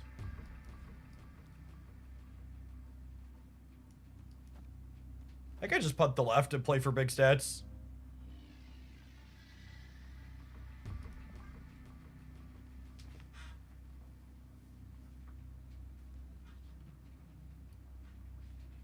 This is gonna get me big enough to beat Death over here. Null plus Deadpool could get us, I guess. I hedge the center as hard as possible. Deadpool's 8, yeah. I don't know how big Null is, because this game doesn't help you actually count any of that stuff.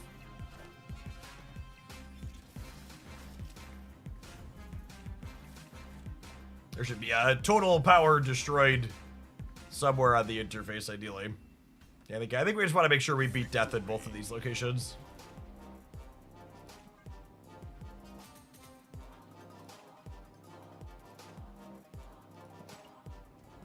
Yeah, sure, not my dudes. All right, we need to take an ad break, and I need to run to the restroom, but this has been very reasonable, and it's playing a bunch of cards I like, so we're going to continue with it when we get back. Thanks for hanging out, gamers. Don't go anywhere. Watch it on the YouTube side, so tap the like button on the live stream. It doesn't cost you anything. It helps the content reach some more people.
For folks who are regulars, I think my plan for Snap is we're going to do Snap first thing in the mornings.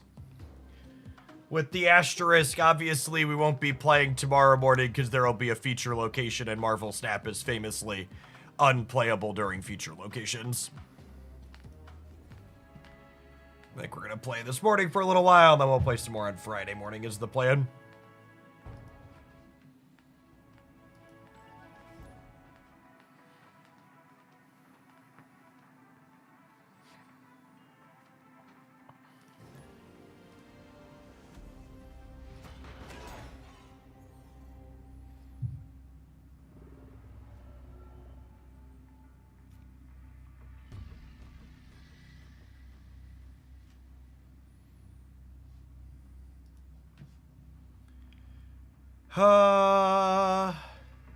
I think with Moon Girl, I'd rather lose Ant-Man than Quinjet here. So I'll throw that over on the left to see where we go.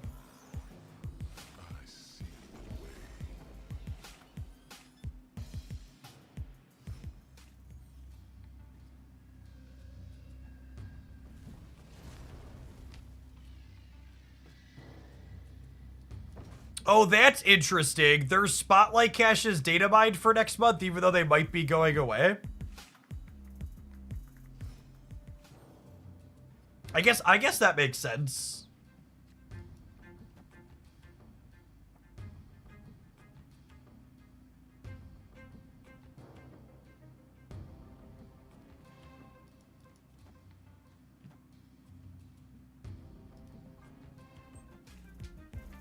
Here, like just in case they have a plan. Hopefully they hit their deadline. If Second Dinner is smart, and let's be honest, they make a lot of good decisions pretty consistently, I would bet money we see some returning player incentives when they get their economy rework landed. Copium. Copium.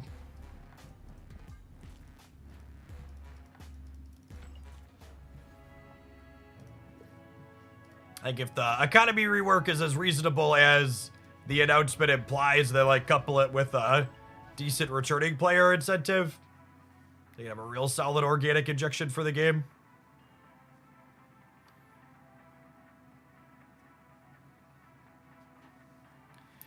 I should stop playing for a month, maybe. I don't know that the returning player incentive will be more than a month's worth of regular resources.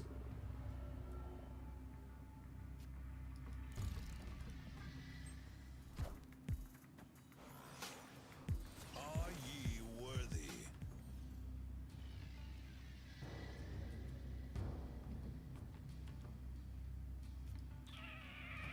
I might be sending them Frigga, honestly.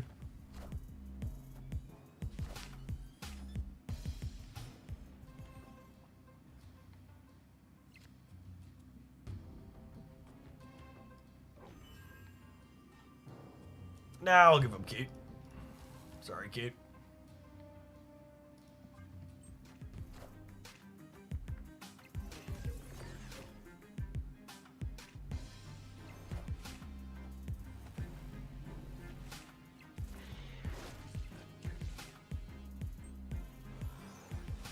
Are ye worthy?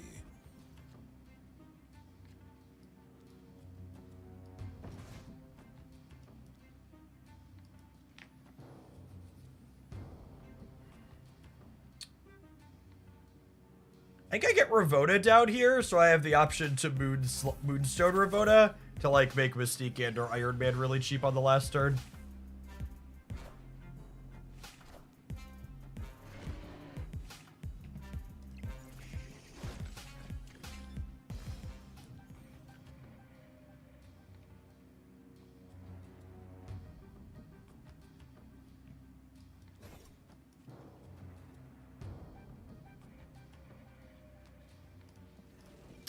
Technically, this is optimal. Yeah, I give myself flexibility on this.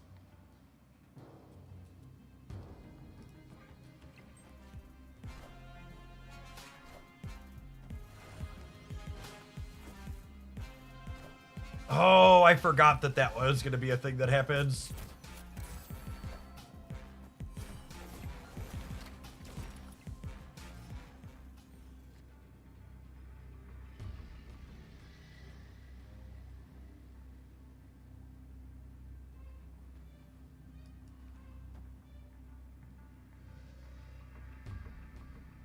They're locked in here at 22, right?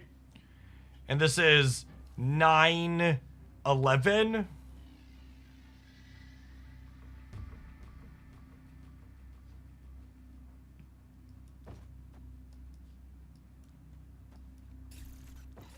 This is technically winning the left and the right. And they still need to add points to the center.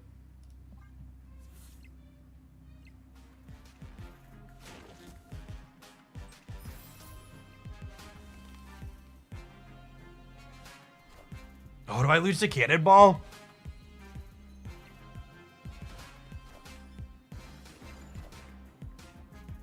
Oh, I end up 1 point short of the left when I get cannonballed. Oh, I would have won by switching the Pim arrow and the... I won by switching the Pim arrow and the Captain America. I didn't account for them kicking my sandcastle there. I was like, by my brain, I was like, their deck typically doesn't play Enchantress. I don't need to worry about that. Like, they just beat me on rate and then I win the left and the right. But Cannonball targeting my Moonstone does it.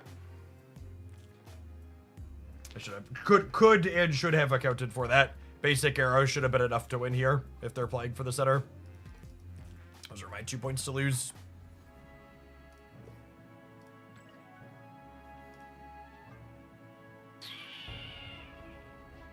Win with Captain Carter. Good luck, gamers. Epic.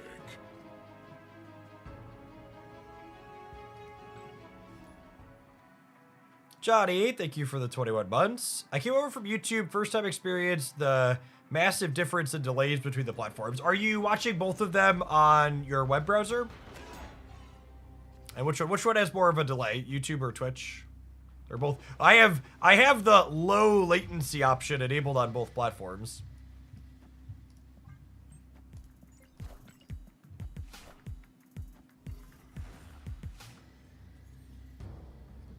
Oh, I think you were probably just back scrolled on YouTube by mistake, Johnny.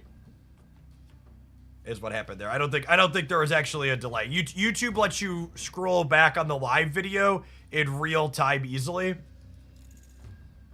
which can cause you to like bump it very easily. Is Carter unplayable? I think Carter is probably fine, but also replacement level in any deck that she's played in.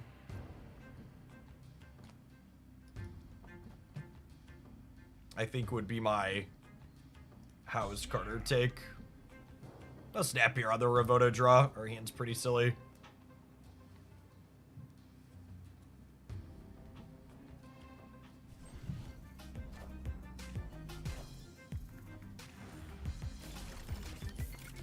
Their next, like, the polar opposite of us. They're going to play one Mopey card per turn.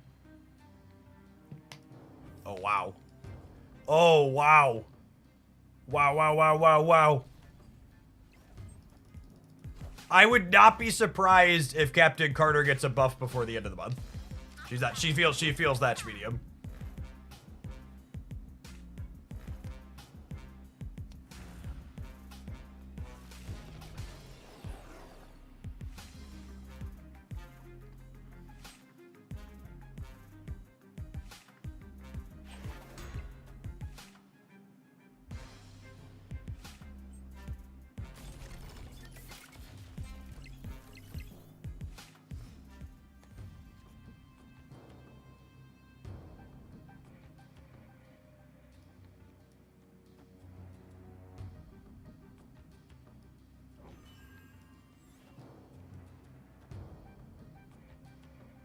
How many Victoria hands is this? All of them. We've done this several times today. How many Victoria hands? Yes.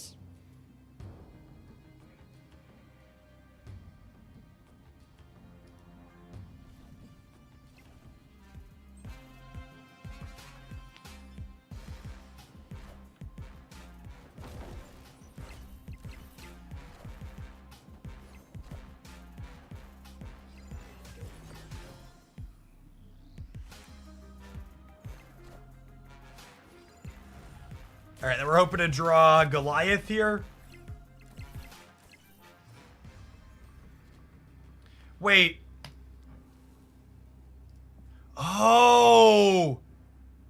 Victoria Hand Ravoda is bugged.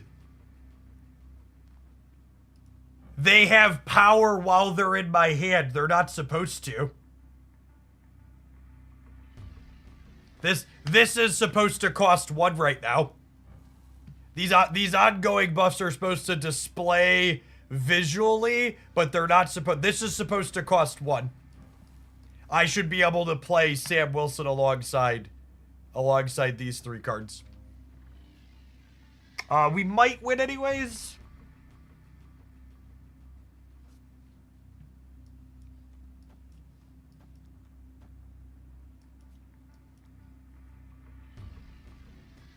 Am I punting the left? I might punt the left and just go big in these 2.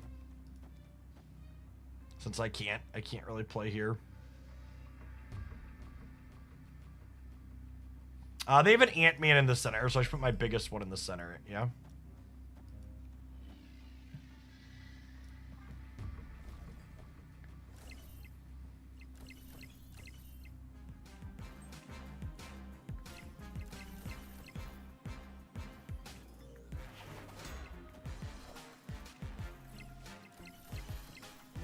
Nope, should have played for all 3. Oh wait, I forgot the Frigo was created. Are we good?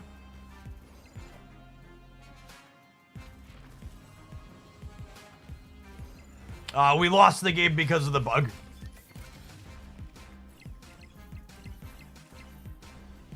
No, we would have died anyways.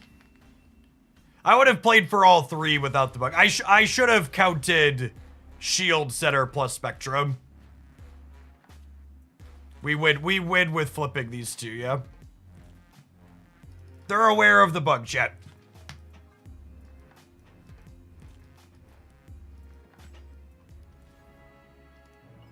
For those that weren't paying attention, Victoria Hand and Ravoda are bugged together, which is kind of a pretty sizable downgrade for this deck. We're gonna be in spots like that last one with some consistency.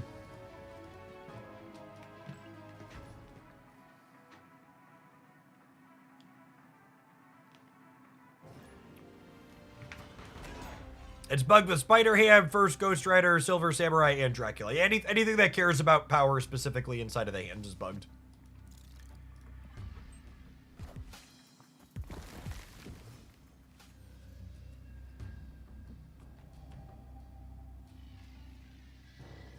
It's a nice location to get to drop Goliath on.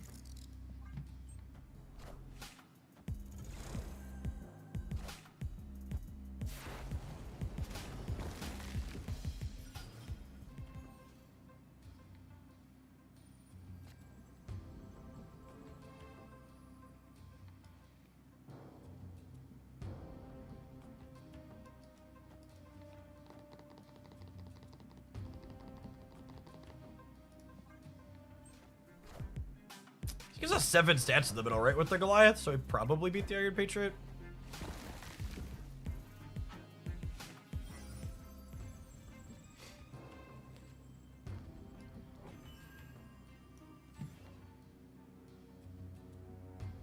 And then Valhalla lets Frigga herself. And then we could go Victoria Hand plus copied Frigga next turn.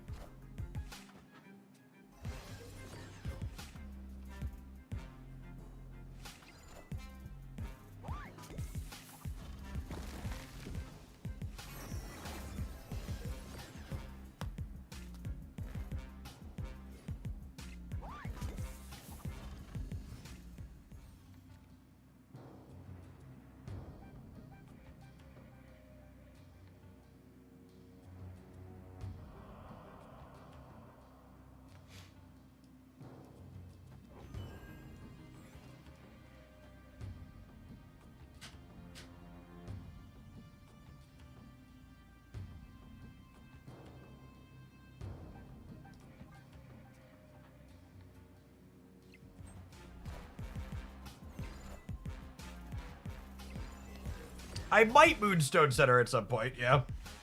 Haven't decided yet.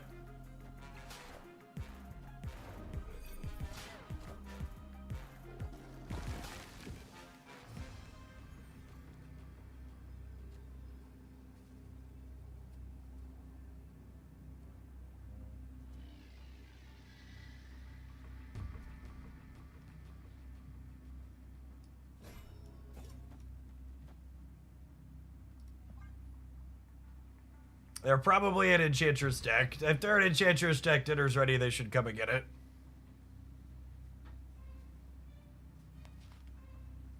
Victory.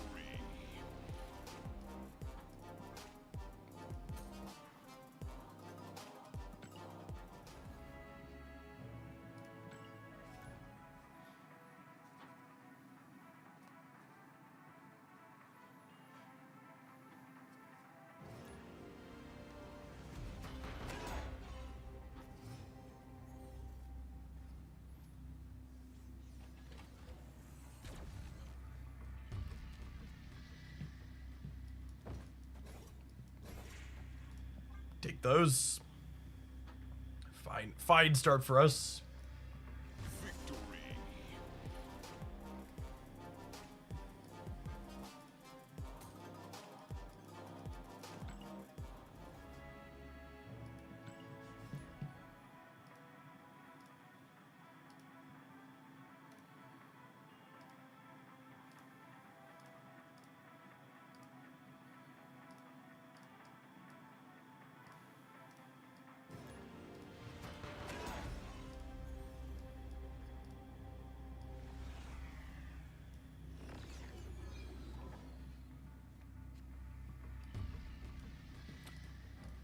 Could be helpful.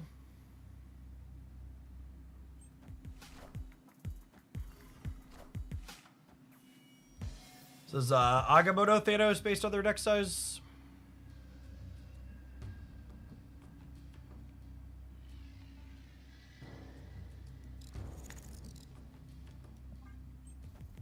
Might be a Frigga Goliath angle.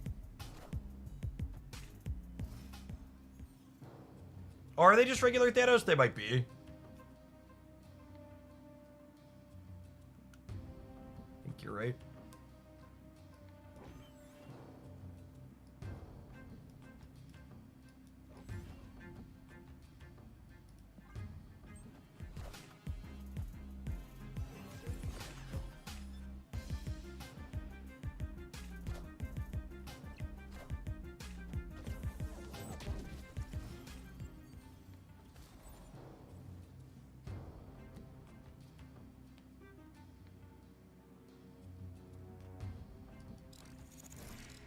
Well, I mean, this almost assuredly wins the center, yes.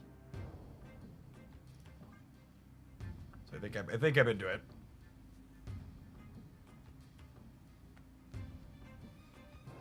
Yeah, the 30 questions, which combination of cards that add cards to my opponent's deck as I try to puzzle it out is really not fun at the start of the game.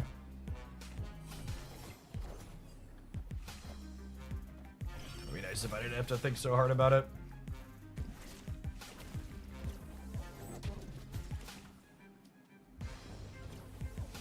Alright, so our opponent has 3 sets of Fastos triggers and 3 sets of Wicked Energy.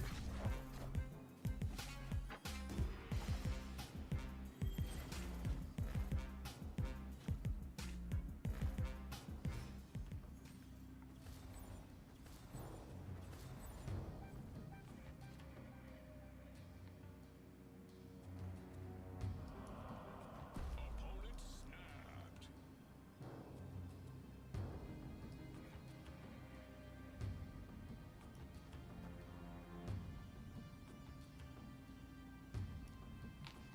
You think it's a Shang-Chi step?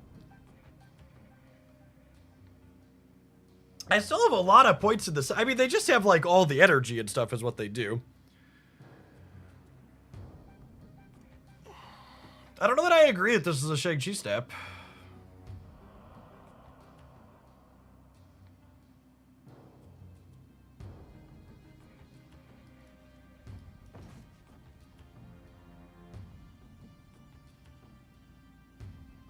This lets me play 3 Victoria hands next turn.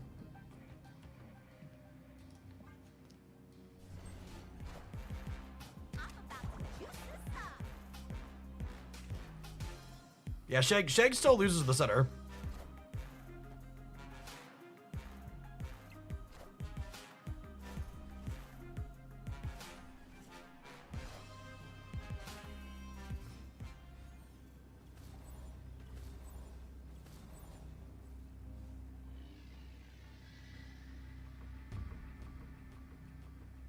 Oh, I guess if I vomit my hand out, the Goliath gets big enough to die.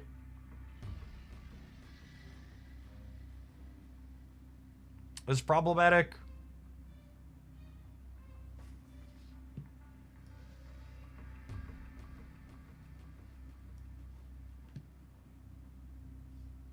Is Magneto game winning?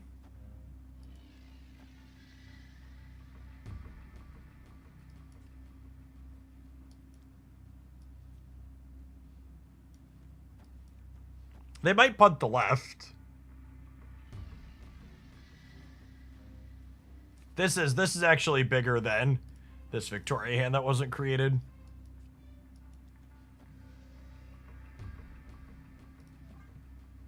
I assume we're gonna get by some kind of tech card in the middle, and then the hope is they think they're safe on the right.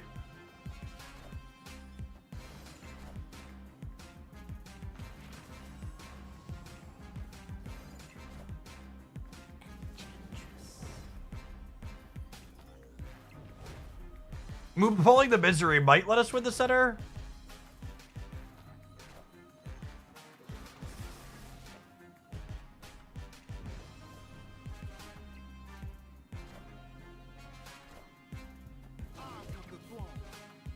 Yeah, we actually win the center because of the Magneto misery pull.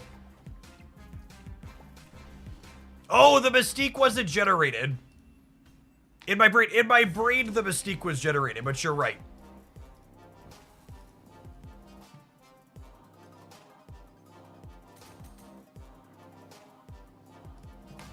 Good catch.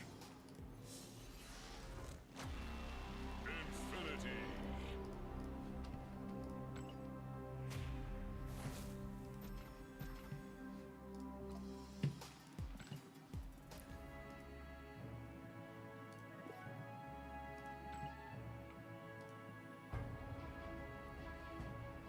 We are on poopy missions again. We'll wait to take one of those.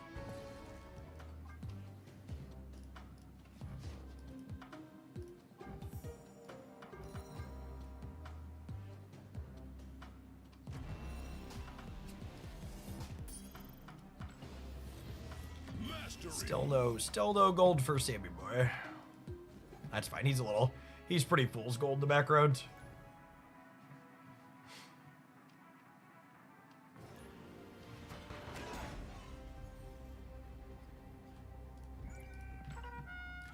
Rock is not a human being.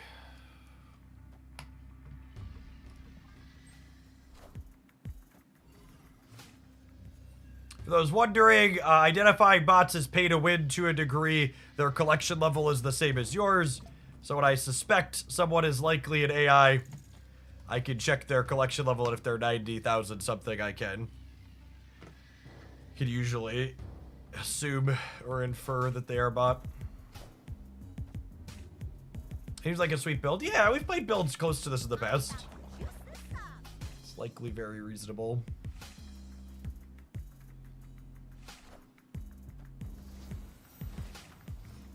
Goliath's a fine addition here.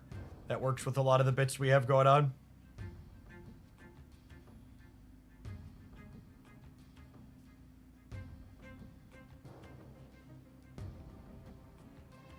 Yes, Friga Cape Gold Spade is fine here.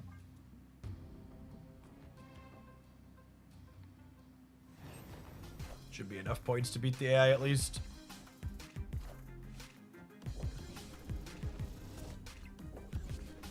I can't play high card.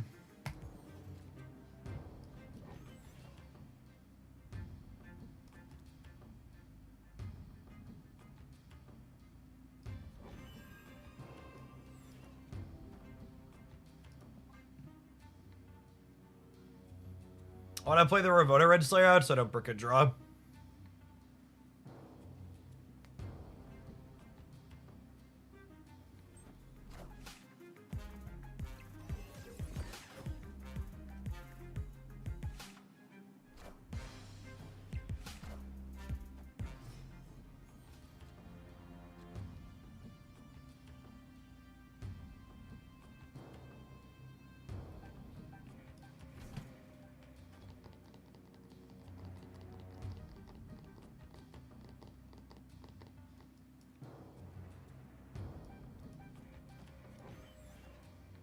I think it's actually just this, yeah. And then next turn I could even Iron Man, Wolfsbane, Mystique. Let's see, a lot of ways to eat this Rhesus. I guess this is bigger if I put the Wolfsbane here. I already locked it in. Oh yeah, big Wolfsbane will cost 2. Good shout. Only get the Quinjet discount.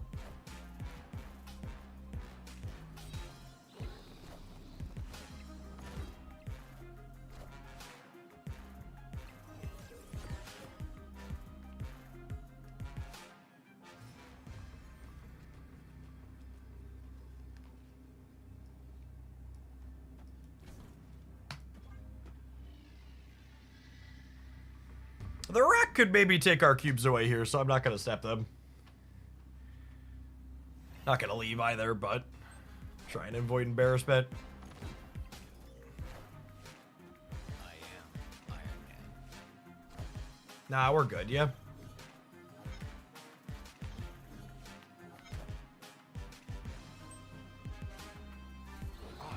I am reborn.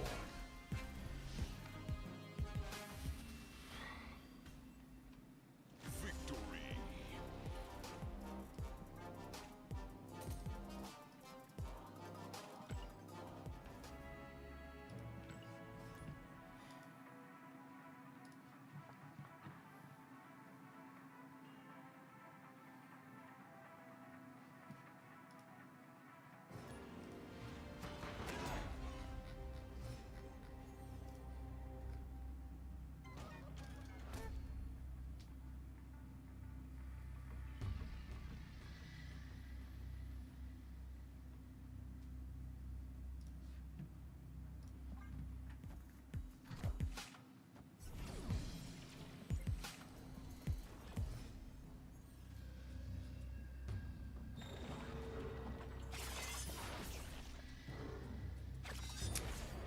Losing for Guz said.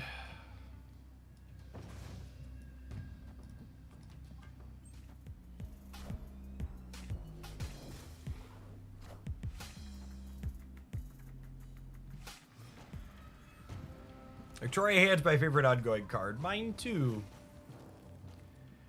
Kate catching the icebox there really isn't that big of a deal.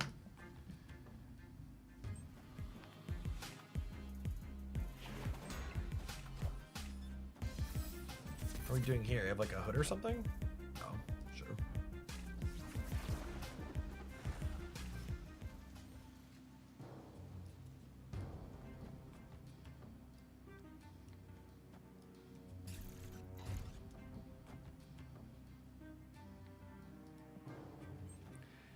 I'm surprised to see Hawkeye and Goliath in the same deck. One of your arrows is ongoing, and your arrows get powered up by Victoria Hand.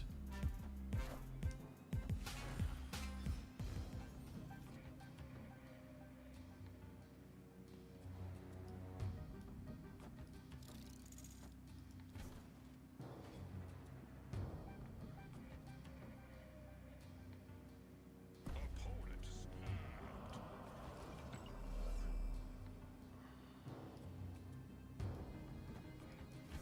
You see, I was thinking about snapping.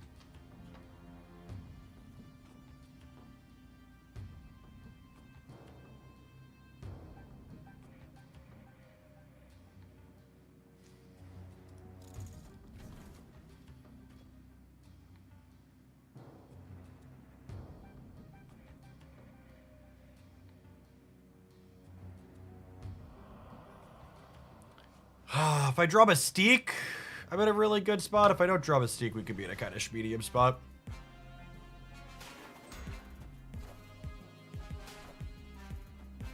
am Iron Man.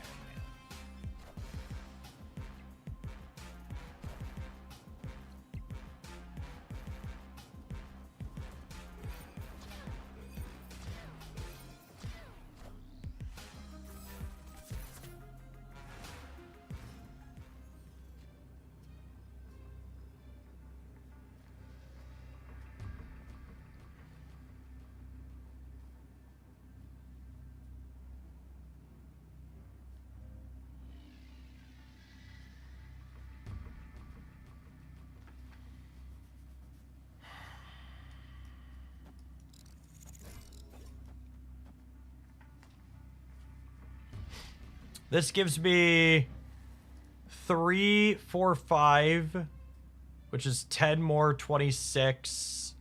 And then I gain 8 up to 30.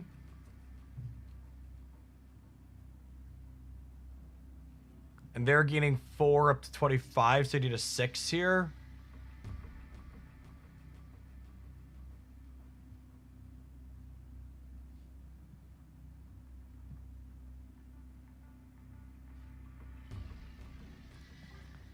That's close.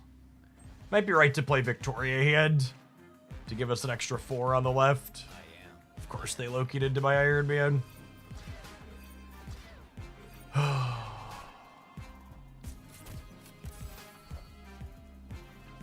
I would have won the center with Goliath on the right, so we lost to Marvel Staff coin flip.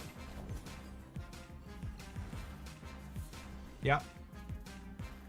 If I switch Quinjet and Goliath, I lose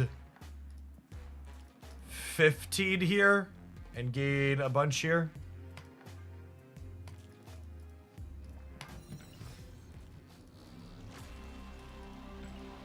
That game was really close considering the fact that that game came down to a coin flip after how good their Loki draw was is, I really wish whoever was in charge of making sure Loki stays playable for Marvel Snap could decide they care about Bounce. Bounce is like the redheaded stepchild of this game, just nobody loves it.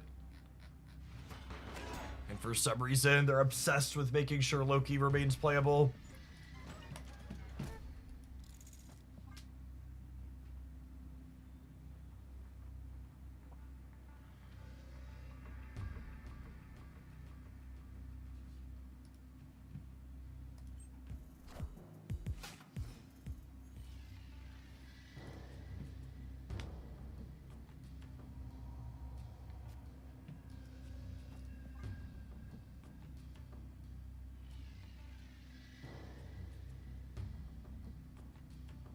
Well, we got a couple of draws at Sam.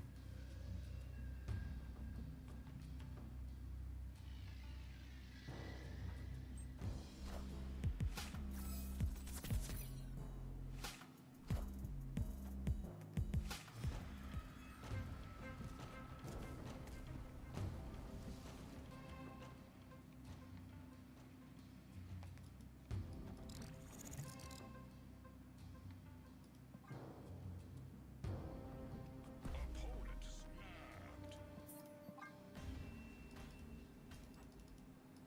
Escaped.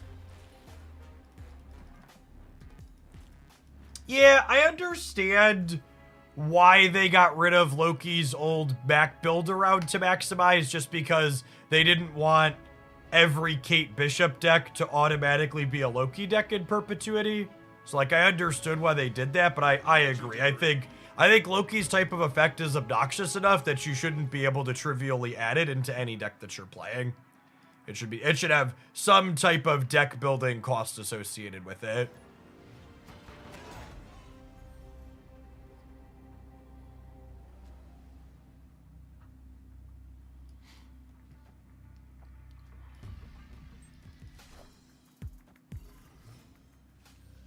I was gonna say we can't get into here, but that's actually not true, Moon Girl. Let's just get into there.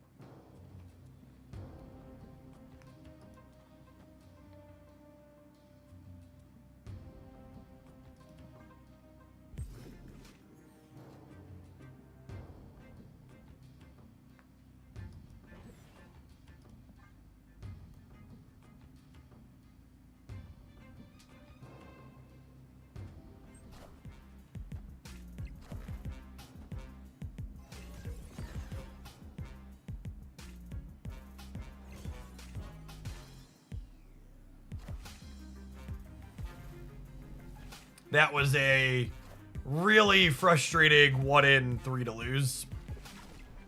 So, Iceman, I think we're talking past each other, or you don't understand what I'm saying. I did not say there's no opportunity cost to playing Loki. The words that came out of my mouth was, there's no deck building cost to playing the current Loki. And Loki's type of effect is both obnoxious and powerful enough that it should have some type of deck building cost associated with it.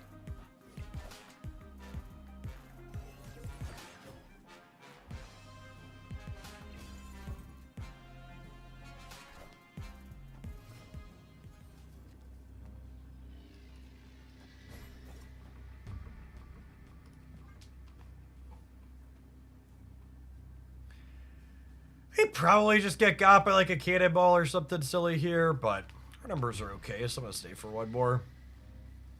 Lady Deathstrike in the Movers deck is interesting. Just all the infinite tech cards. We're relatively close. I think we're a little bit behind. No, we win by 1? Okay. It's one of those games where we eked it out, but I don't feel very good about it, right?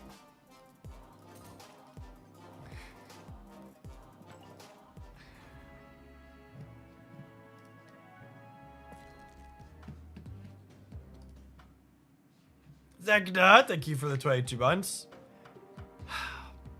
This deck was doing a lot of things that I enjoy and will almost assuredly play more of it in the future, but I think I'm going to kick over to Pokemon for the rest of the day. The games of Marvel Snap today, and honestly last night too, post-season restart. Whenever there's a new card release, I think ongoing card releases create some of the worst Marvel Snap metagames. There's just so many ways to interface with these types of cards that they generate a lot of play patterns that I personally find deeply unsatisfying. So, Pokemon's been fun lately. We're still laddering up to Masters over there. My plan is we're going to do all Pokemon tomorrow because the Marvel Snap ladder's unplayable during feature location days, and we'll be back with more live stuff on Friday for Marvel Snap is my plan. All right, I'm going to tap an ad roll while we get set up for that. And we're going to kick over to some Pocket Monsters.